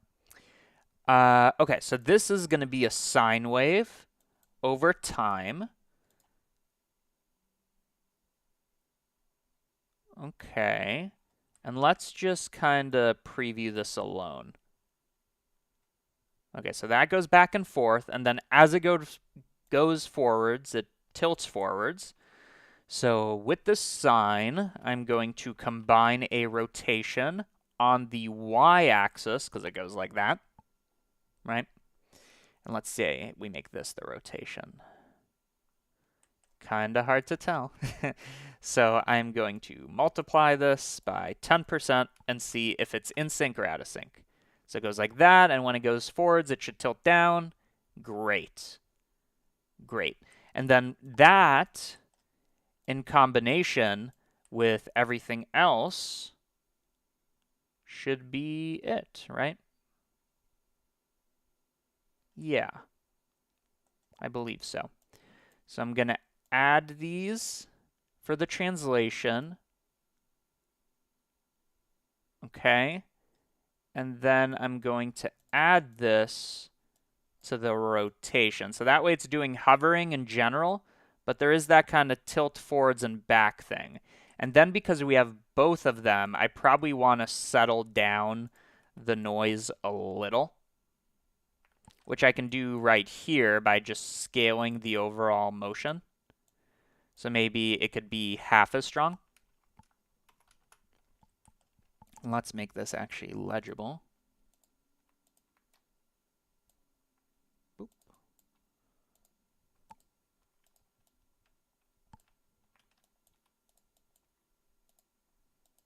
Okay, that should be exposed. Okay, so let's see what that looks like. Forwards, backwards, and I want it to have a bit more instability with the rotation. So I'm going to bump this up a little in terms of magnitude,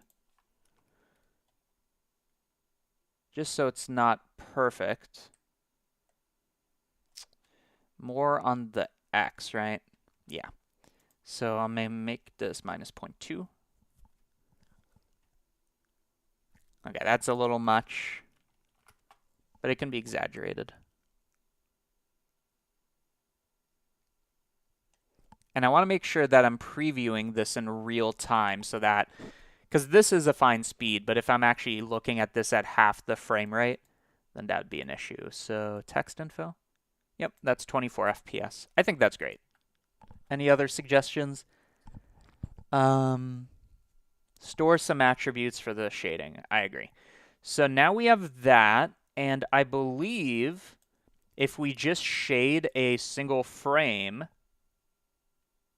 then the motion doesn't really matter. It would be the same thing.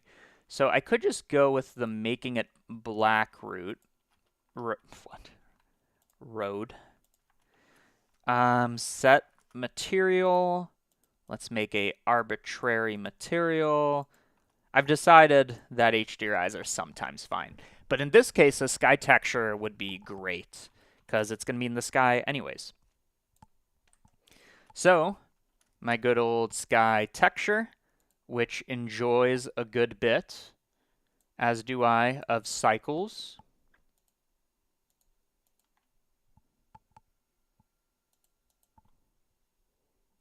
Oh yeah, that's already looking sick.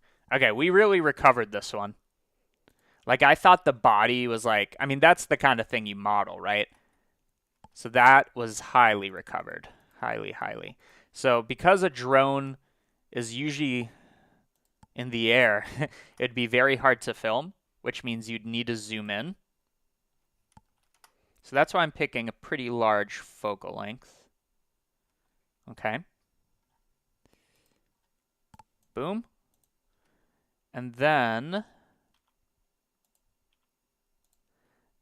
and now let's actually use that other image that I think shows the lighting a bit better. Yeah, like that. And the background, whatever it is, would be really blurred.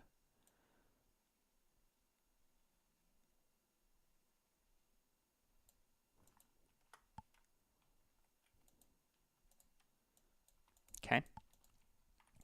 So for the material, just for the basic lighting, let's darken it. Oh, it's so good. So good. Now you might think metallic, but usually these things are made of plastic because they need to be so incredibly lightweight. So I think this is actually kind of like a plastic situation, and it can be a little shiny, but not really. And then as for the bump, I want to make a coordinate system that sticks with this, because right now it's rotating and all that. But for now, that's fine. It's mainly the lighting that needs adjusting. But yeah, that is certified sick. Plus the motion blur. Let's actually see what the motion blur looks like. So this is animating, right? No, it's not. We need to connect, not the baked version. So now these propellers are going to rotate. And let's just do a motion blurred render. So I'm going to start without motion blur. So this is a pretty fast render without motion blur. And then with motion blur, default settings. Yeah. Yeah. And if you want more accurate motion blur, and we'll see if this matters, so let me make a third render. In the settings for motion blur, you can add substeps. So let's add 4, which will increase the render time quite a bit. And see if that looks any better. So this, with motion blur, with substeps. You probably can't see it on the stream. It's like pixels different. In other words, doesn't matter. Okay, let me do my usual ambient occlusion. That's about it, really. Normal. Okay, so yeah, we do need to make some maps, ideally. So for the maps, somebody said it. It's very, very easy. So I merge the body, and at this point, does it have any? It does kind of have panels. So I'm going to go into here. When did this happen? Reshaping? Yeah. So we have this noise texture, yada yada. How did I get those lines? How did I get those lines? Okay, it was that. Yeah, why not? Why not? So I am going to store named attribute. This one, I'll just call it design1, and I can figure out what means what later. Okay, moving on, we then merge the body. That's fine, and then we added panels, which is where we get our second thing. So in here, before I set the position, I'm going to take this map that we made, and I'm going to call it design2. Okay, and then just in general, before we output everything,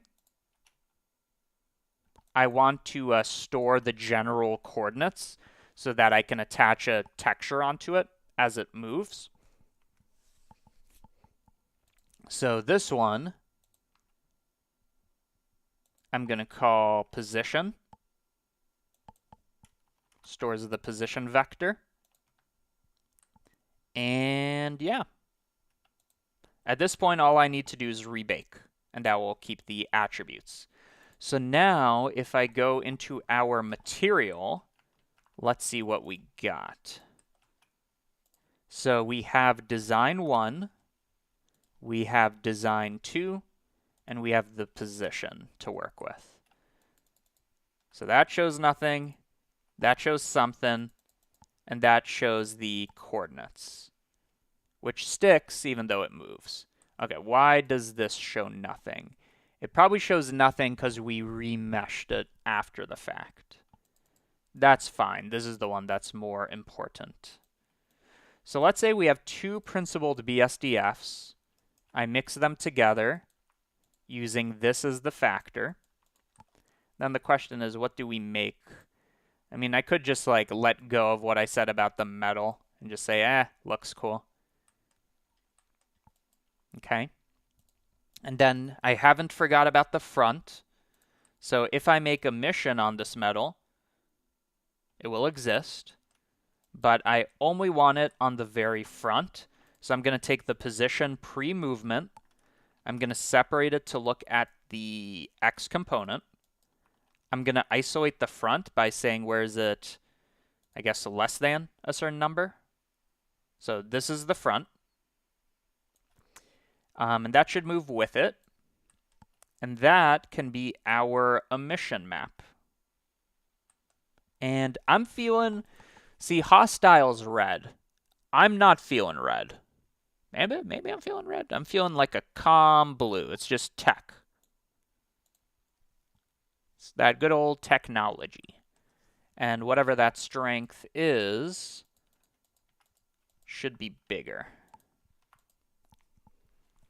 Or even better, if it could like show something going across the screen, like it's computing. I would enjoy that. Well, let's say I did that. In that case, I just want to isolate this, just so I can see what's going on. That looks sick, by the way. To get that, I'm going to use this position coordinate to do something.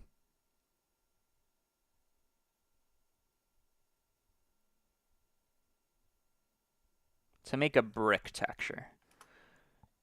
You're going to see how my brain works in a moment. I want this disconnected. How do I do that? Control click? Alt click? There you go. So I'm going to use the position to make a brick texture. I only care about this front projection, which I can get by rotating something. Not that one. Is it this one? Aha. Okay, so I want to get all these dots here, basically. Okay,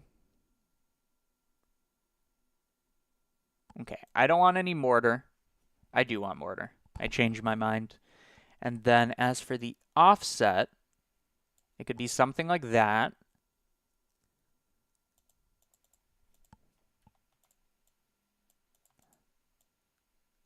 What do these do? Okay, so bias is going to help make it random. Here we go. So I want it nice and square like that. And we could also do Voronoi texture, honestly. So I'm just going to compare this to what a Voronoi texture would look like.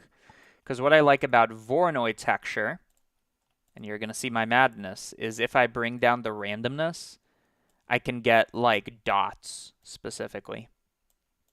Especially if I make this two-dimensional and then run our mapping on it. I think I like that better, actually. Okay, so we have that. I'm going to check where this is less than a certain number, which is going to let me make this like LED dot screen.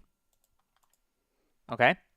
And then what? And then I want it only on the front. So I can multiply like this. Great.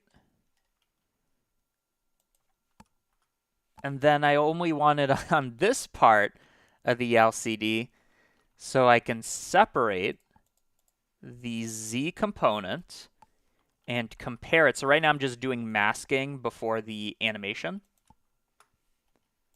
And I'm just going to kind of isolate it like that. So I'm just finding the exact right height.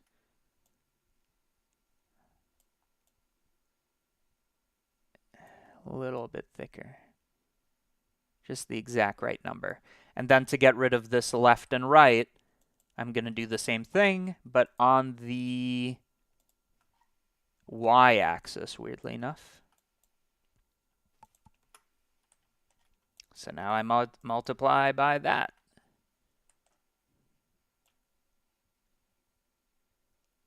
Okay, and we've isolated the front. Beautiful. In general, though, I do want this to be the illumination. And then I can subtract. How do I want to do this? There's many ways to do this. I think instead of less than, I do a greater than, and then I subtract. Okay, so this was before, this is after.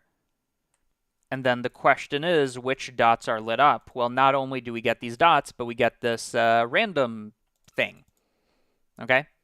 So what I can do is I can make the luminosity. Yeah, I can make the luminosity dependent on some like function where I take the sign of basically a random number and let's multiply that there.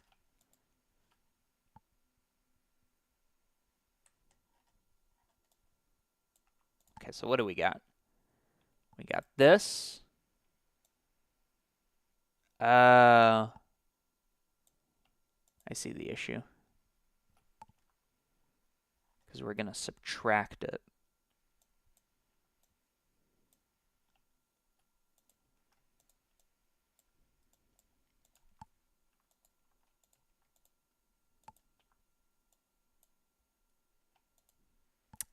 Yeah, that's kind of the issue. Because I have it inverted.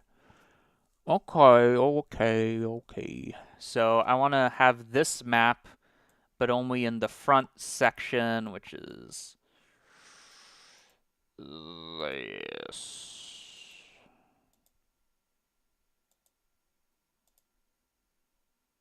I'm so confused. So basically, like, the idea is going to end up, like, doing something like that, right? Oh, wait, is this... it goes negative and positive. Yeah, so I want something like this, where instead of going from -1 to 1, it goes 0 to 1. Yeah. Then this should be varied a bit more. Okay, that's fine. Now we got that, but I want it only in those sections. What am I doing? Okay, wait. Too many multiplications. We have this. Okay, I'm going to skip this multiply. So now I have the front section isolated and then this section isolated. Okay, great. This section, I then subtract this, right?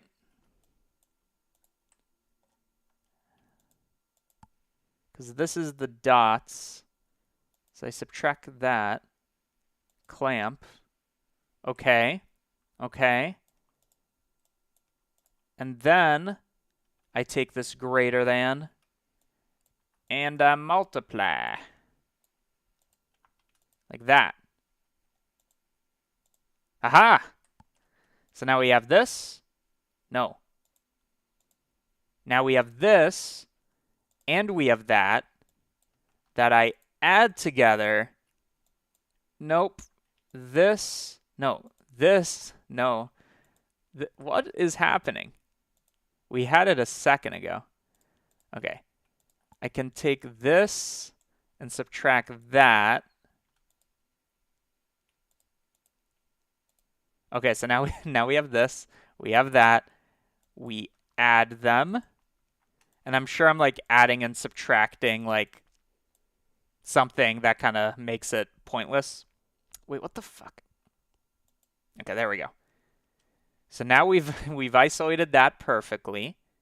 That can be the strength. And then this should be animated over time. So to make that simple, I'm going to make the expression the frame number, but then I can divide by anything I want over here. Too fast. Okay, wait. Stop moving. Come back here. Okay, that's nice. And then maybe there could be like scanning lines.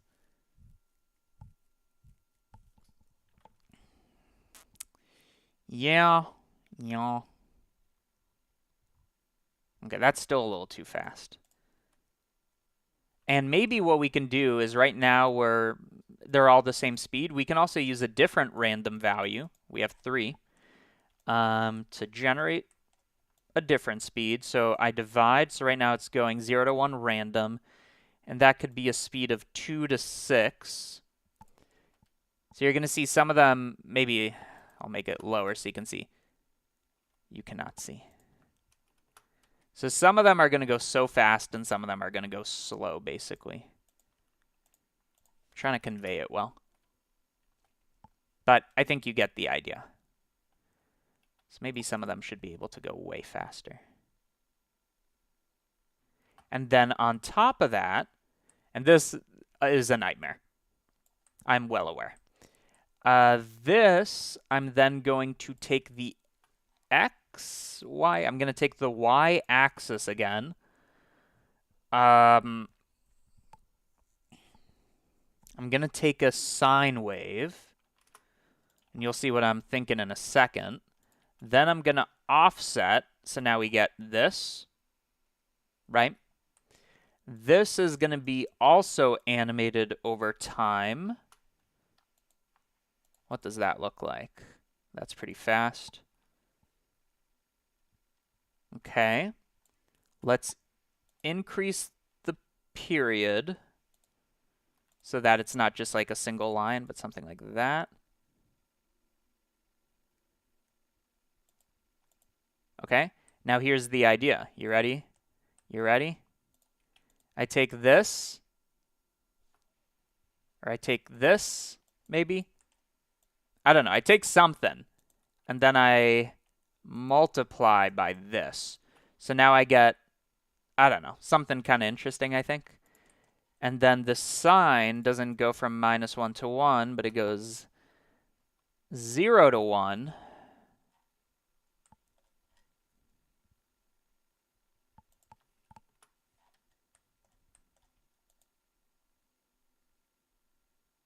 Or should that be constantly on, and this is what gets multiplied? Yeah, I think that's right. And then what if instead of 0 to 1, I check where it's greater than a certain number?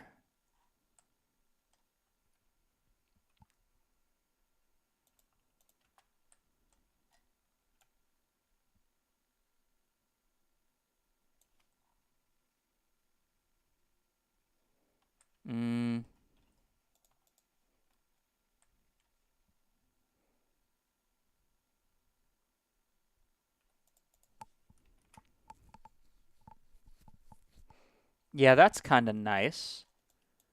But then it doesn't need to be that intense. So what am I doing? I'm multiplying. So I'm going to add 0.5 so that it's a little dimmer, but not by much. So here's what it looks like before and like after. It's there, but it's dimmer. And all of that is an emission map on here. We did it.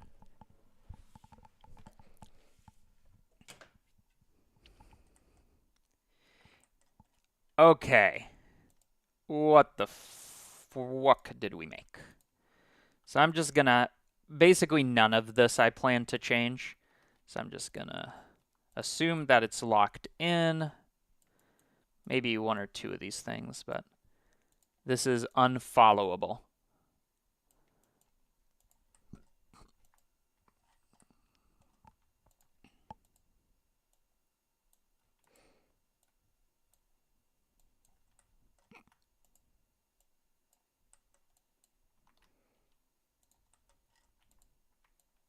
Okay, this one turned out great, this Nodevember. Like, I know it's not done, but it's done. And then I want to do one more lock picking attempt, I think.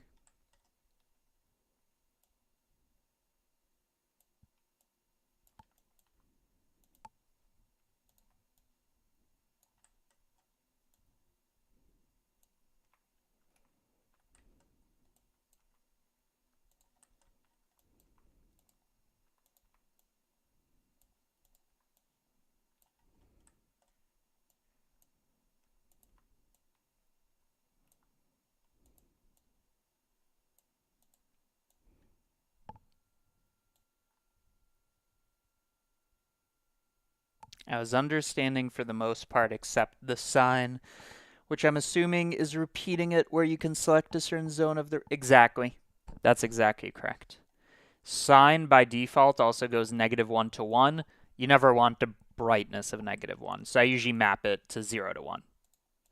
Because -1, you might think, oh, who cares, it's black. It actually makes it darker than black, which is hard to understand, but it is true.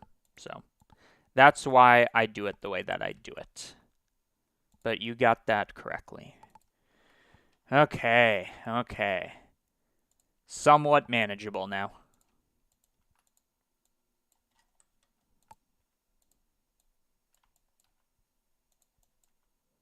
Like, unfollowable, but manageable.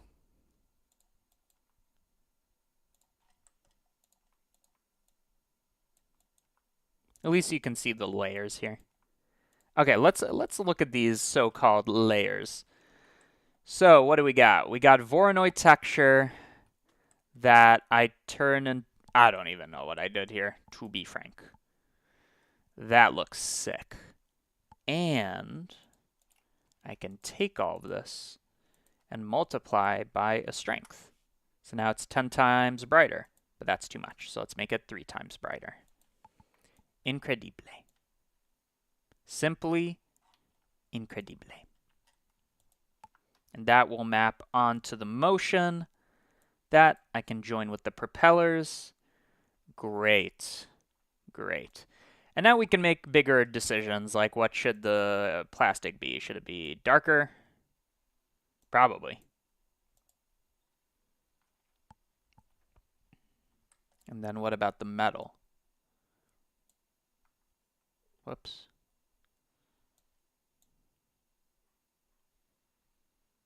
I feel like this is kind of like a new drone. Hasn't been weathered much, so it's going to be pretty reflective.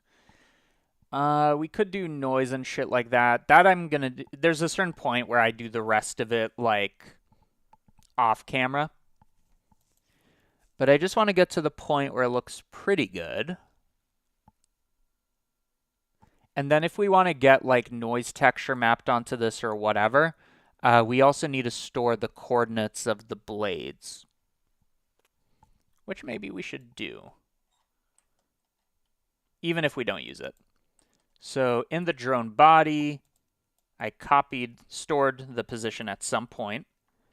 All I need to do is for the this, well, actually the whole thing, right? So what I mean is I put the spinning here. Okay, so for all of that, right, I store the position.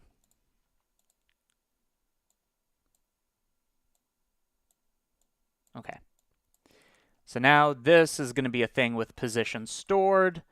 And yeah, that should be pretty good. I think the only thing is I'll bake everything before the spinning, because the spinning makes it animated, which means I'd have to bake a sequence. So let's bake that. Oh, wait. You can't trick me. Okay, okay. And now what we expect to be different is now when I look at the position, yeah, it also exists here. And that should be mapped on and rotating. Great. So for example, if I wanted to put a noise texture on here just for like a detail pass, I could. And I will. Just feels like a free thing to do. So what do we got? We got the plastic and we got the metal, which mixes together. So I think the plastic, what can we do to the plastic? Change the shininess? Add a bit of bump, maybe?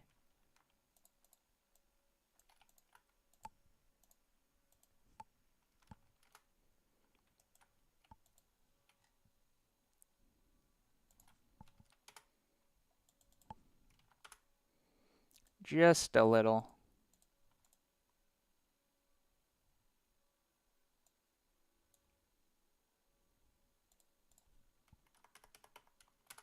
Okay.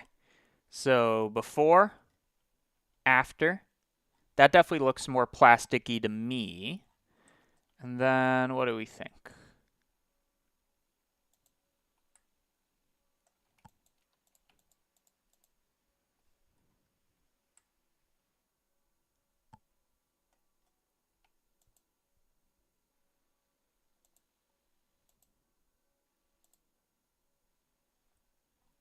That looks nice. Okay, let's do one frame, like I said. So ambient occlusion, blah blah blah. I could also shoot lasers, but come on, we got a family to go home to. So do that. What the frick? Do that. Do that. This is a Robin square tip. Viewer node. So basically what I end up doing is compositing down here and looking at the result there. Now, because we've been going for a while, I am going to say, if you want cool stuff, head over to cgmatter.com. You can get absolutely free nodes. Anybody can download it. It makes an add-on that lets you download it. And if you want to be a member of the website, which I would encourage, for $5 you get all the Nodevember stuff, including the one I'm about to make. I'll post it as day 16. And 5 years of project files and current project files, so you can just download them. And that's it. So lots of new people joined recently, probably because of these live streams, I imagine. Okay, so let's do a render. This can be high samples since I'm only going to do this once. And just in case we care. No, they all basically have the same material. Okay, let's just render. Expect it to lag the stream.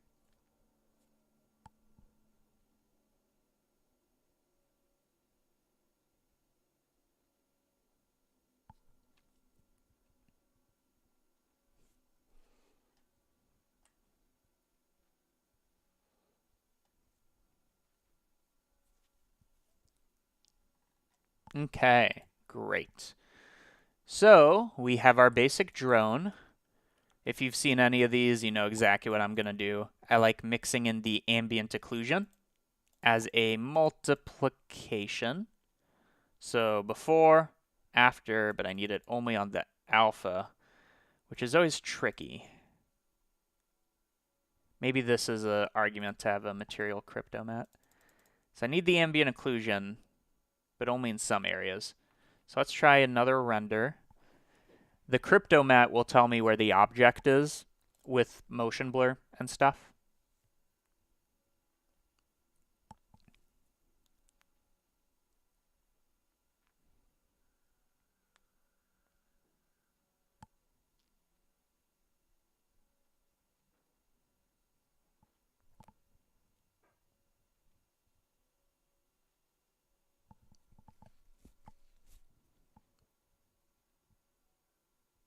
Okay. Let's see if this is any better. So now I can use my crypto mat where I pick, yeah. So this is exactly a mask with that nice motion blur. So I like to multiply by the ambient occlusion. So before, after, just makes everything look more integrated. That in itself can be a bit softer. Cool. I guess I'm going to keep the background, like that's fine.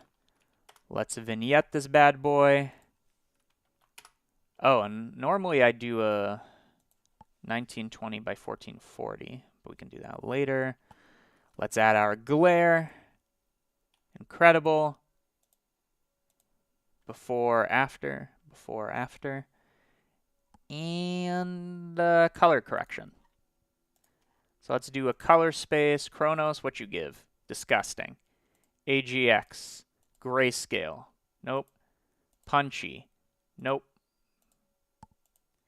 Medium high contrast. Yes. And I think at this point it really is just, so I like that. So before, after, I think at this point it really is just picking better lighting.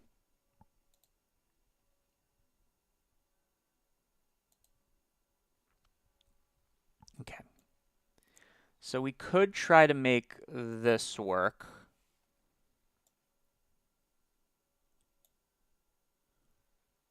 Ooh, yeah, already that's a totally different mood.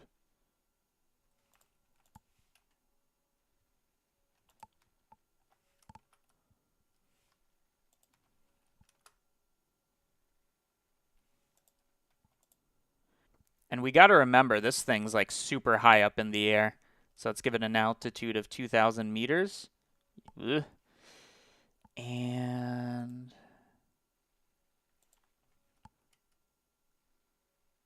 yeah, that definitely looks more so like it's in the air.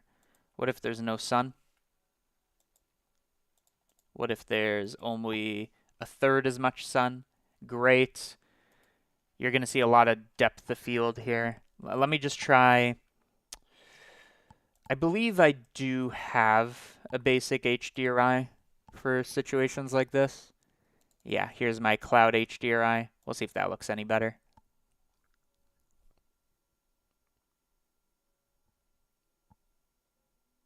Come on.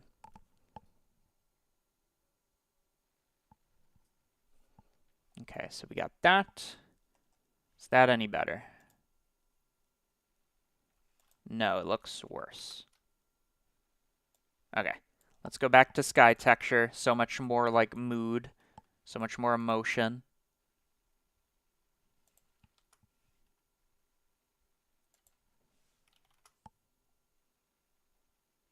And I almost want to just get rid of this background. Like, it's just too much, right?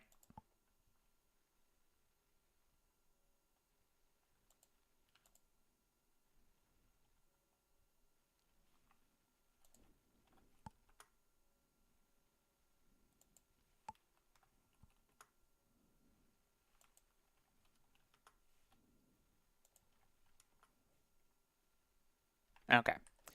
So we got that. And if we want to get insane, and I don't know if we do, but if we do, there's one more trick in the book. And again, what I'm about to do, I don't count as like not like part of, Nodevember. So I put a big cube here. That cube, so you can see here's that illumination. That cube is going to have a material that is just a fog, sparse fog, sparser fog, sparser fog, and anisotropy. Nah, that's dumb.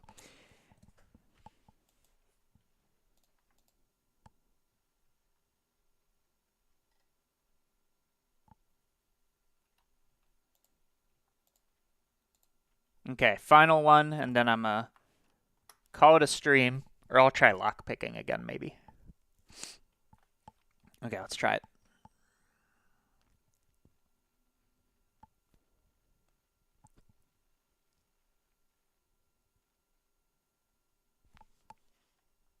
Okay, so now that we have that, we're now free to choose just a solid background or whatever.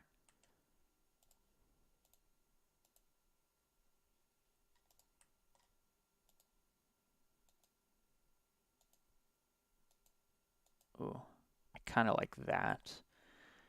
Then the glare. Yeah. And then lastly, I really want this part to pop.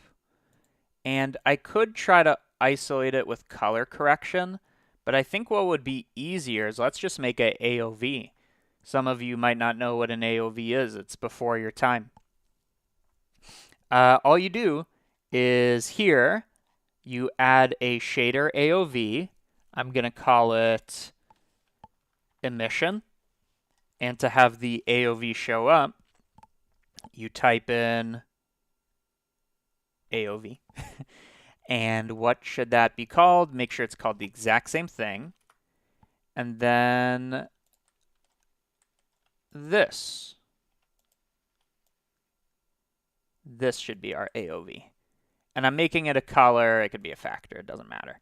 So now when we go to compositing and we re-render, you're going to see this emission right here. And that's going to let me make it pop. Oh.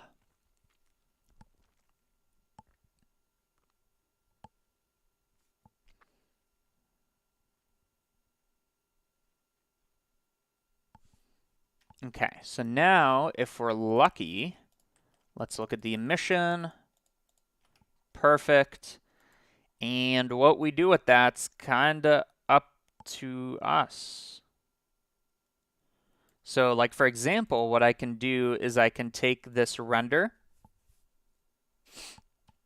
and I can isolate it. So I set the alpha to the emission. So now we just have that section. On this, I throw a glare, and I'll make it like crazy intense. So that has that, and it has a strength of like 5. Okay? And then the way I add this back on is I'm just going to add, I'm going to mix color add, although I think they're the same. I'm just going to add the glare. So before, after, before, after. And because that's an isolated element, you could do whatever you want. So this part could be super saturated, or not saturated, or a different color. That way you're not locked in.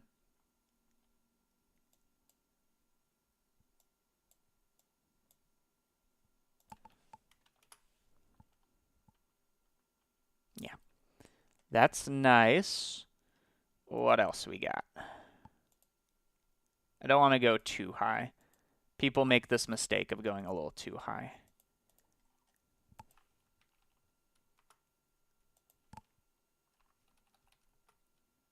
Ooh, okay, okay. Just a bit of moody lighting.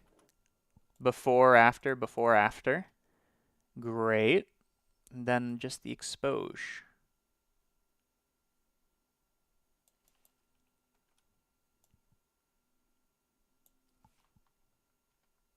That's definitely in the right direction. Okay.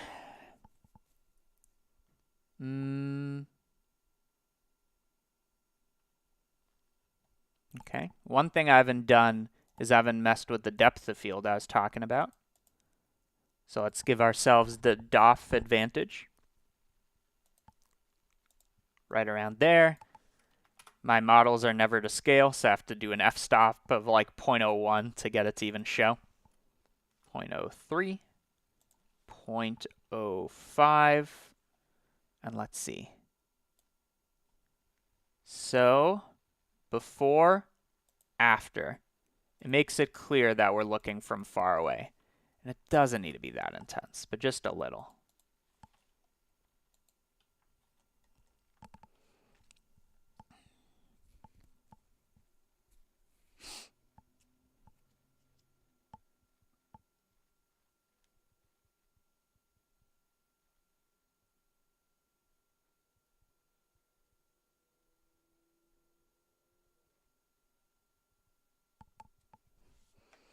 Okay, that's looking sick and slick. And anything else I want.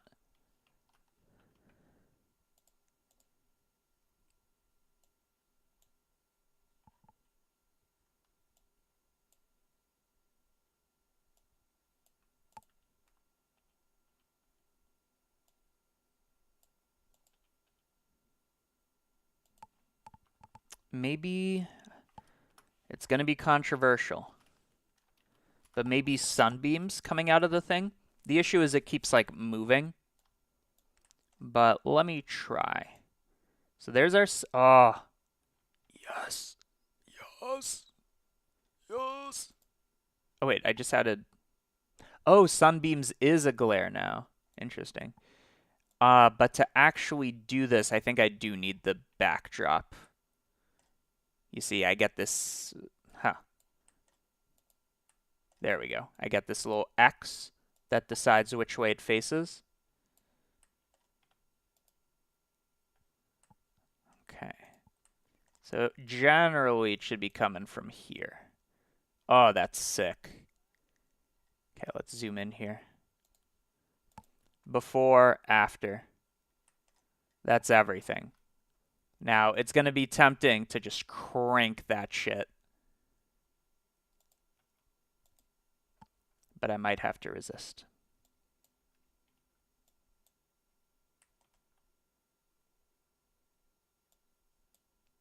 What does jitter do?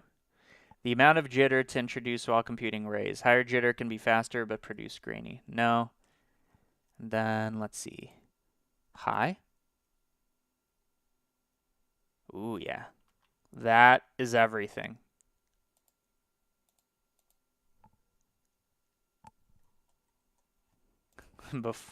Before, after. What happens if I make it like 10? Disgusting. But look at all those nice detailed lines. That's great. You got to be a little subtle, even though you want it. Even though you want it. And then the fun part is, you know, this.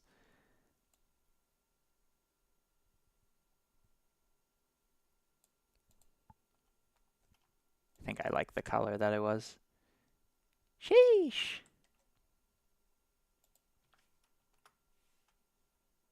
Oh, it's so good, though. Okay, a little higher. I'll allow myself. Now, the only issue I see is you're going to see the sunbeams, again, has that X, right? So it should kind of shoot out the back. But then what happens, you know, when the drone moves forwards and backwards? Like, it's going to change. So I wonder if I could just kind of, on average, say it's over there. Before, after. Nah. Because I like the way it spreads like that.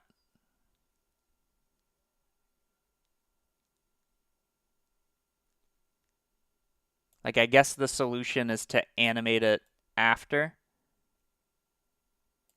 But I think I'm just going to hope for the best. Okay.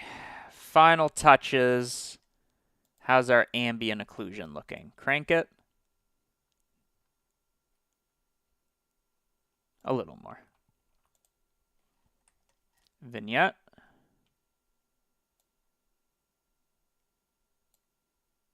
Less. Even less. And then background. This is quite important, actually. It needs to be dark enough that you see the...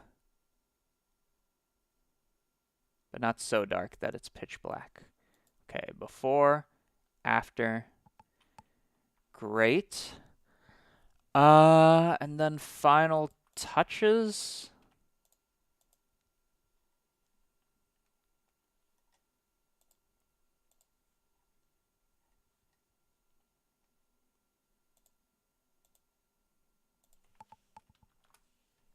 Before, after, before, after. Does that make it look better or worse? I think worse. I think that's gonna be it. The only other pass I have is I have a normal pass, which I can use for edge lighting. Forget how the normal works. There we go. So now I do this, a dot product, which goes -1 to 1. So let's have this go 0 to 1. And now, if you look at this, I can make lighting or something. Maybe I do have it go -1 to 1, but then I just clamp it.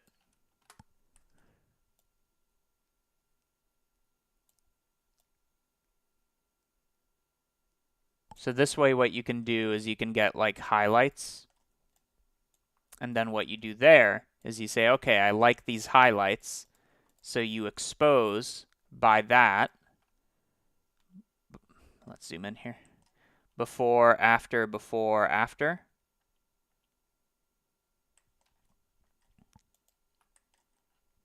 Before, after.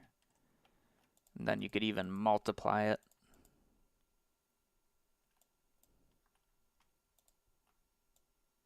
Is there anything specific I like? Just some kind of cool edge lighting, maybe?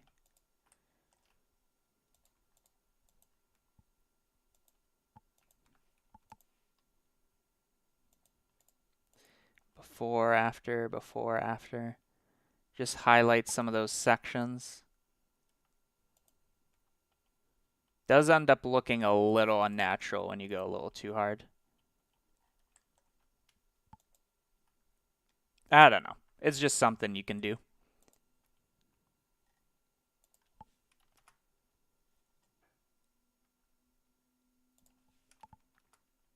Okay. I think that's done. Yeah. Yeah, I think that's done. Wow, that took a long time. Okay, so I'm going to finish this up later. Like, it's done. I just need to hit render. But whatever needs to be done, I will finish it up later. But I'm not going to end the stream yet, because there's some unfinished business. Anybody who's hung around knows what it is. Ooh. I've committed. Unfinished business. And what is that unfinished business? You already know. I'm doing it. One last shot. The lock from yesterday, which is broken but still locked technically, we're going to lock pick it right now with 2 paper clips. This is the redemption arc. Where are all my paper clip tools? Aha. Okay, I'm going to give myself every advantage.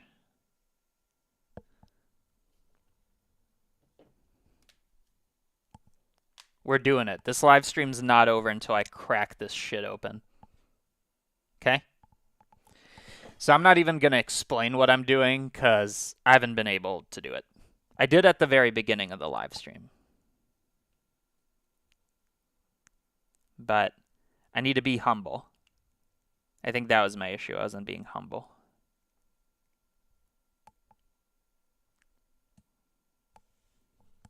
Okay. Wish me luck. Let me get myself the best possible start, actually. But yeah, do wish me luck. I believe I will need it.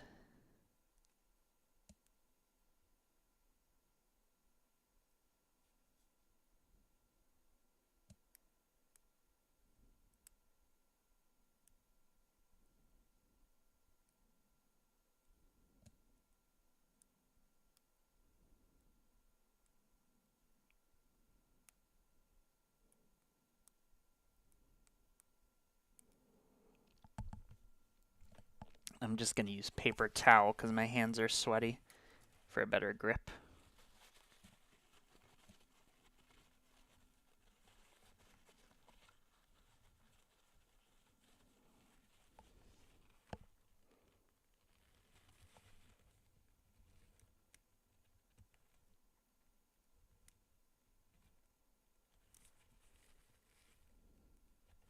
I'm going to fuck up this lock in a good way. Not for the lock, but for me. Okay, this isn't helping.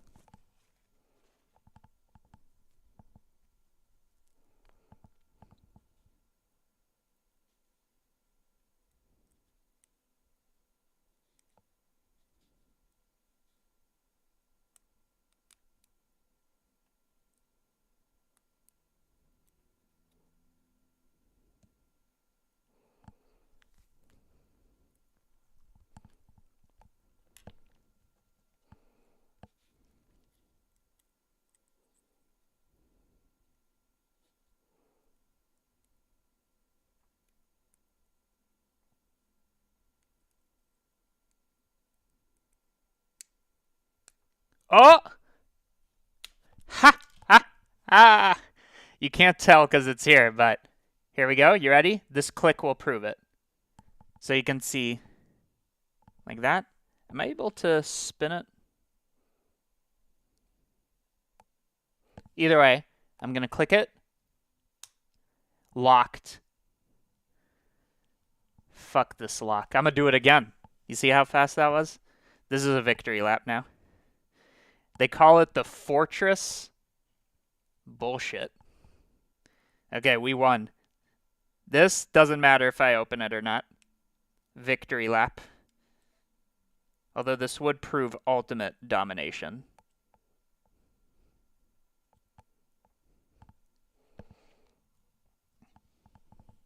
Okay. Attempt number 2. Or game 2. Maybe is a better way to say it. Come on.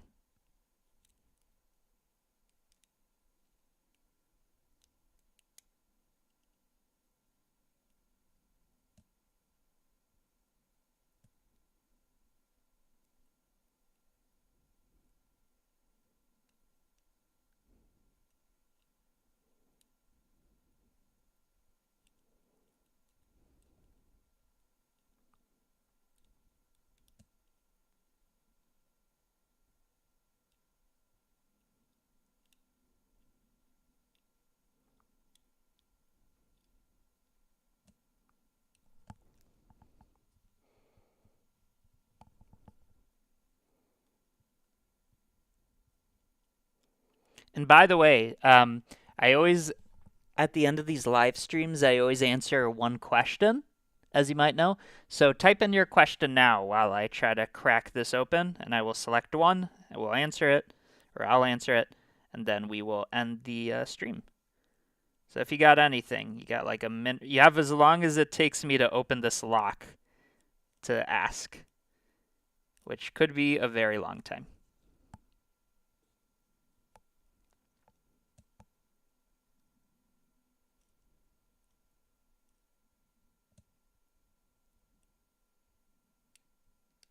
Huh? Hey, watch for the haters. And lock it back. Okay. If anybody has a question, now is the time, and then we'll wrap up the live stream. This was a good one. Although I didn't get ahead. I wanted to get ahead. So what is tomorrow's? Wow, you guys deliberate. Tomorrow's. This doesn't leave much room for interpretation, huh? Helmet. I'll need to think about that. Okay, do we have any question?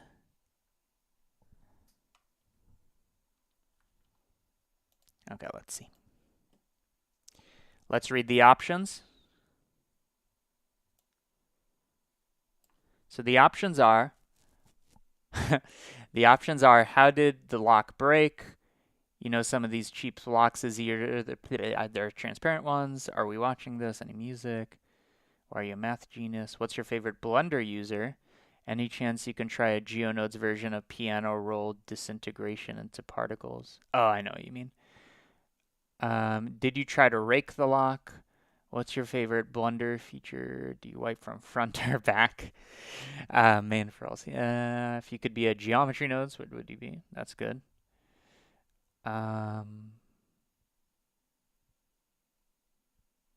Okay, so I think the ones to choose between are, if I was a geometry node, which one would I be? Preference on that one. And did you try to rake the lock?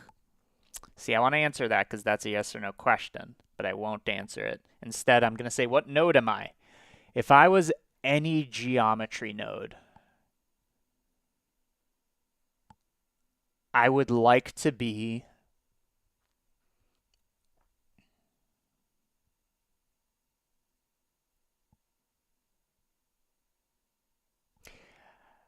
it's kind of like a pair of nodes, but if I could be any geometry node, I would be the simulation zone or the simulation node. It's the coolest one. It's like you're not locked in. You don't only extrude or only this. I would be the simulation zone for sure. Yeah. That's a good question. Okay, cool. Thanks everybody for watching. I'm going to write this in again. If you are interested, really do check it out. It helps me, sure, but I do think it's a good product. So it's not charity. cgmatter.com, member site. For $5, you get all the new project files along with everything before I made the website. So 33 files from 2024, 63. So that's 100, 190, like 400 if not more. Any one of these could be worth like more than $5 in my opinion. Along with Nodevember, that later today or tomorrow, I will upload day 16. And then tomorrow, unless I stream again tonight, I will do Helmet. Okay. So thank you everybody for watching. Check out cgmatter.com. And that's it. Goodbye. Oh, wait.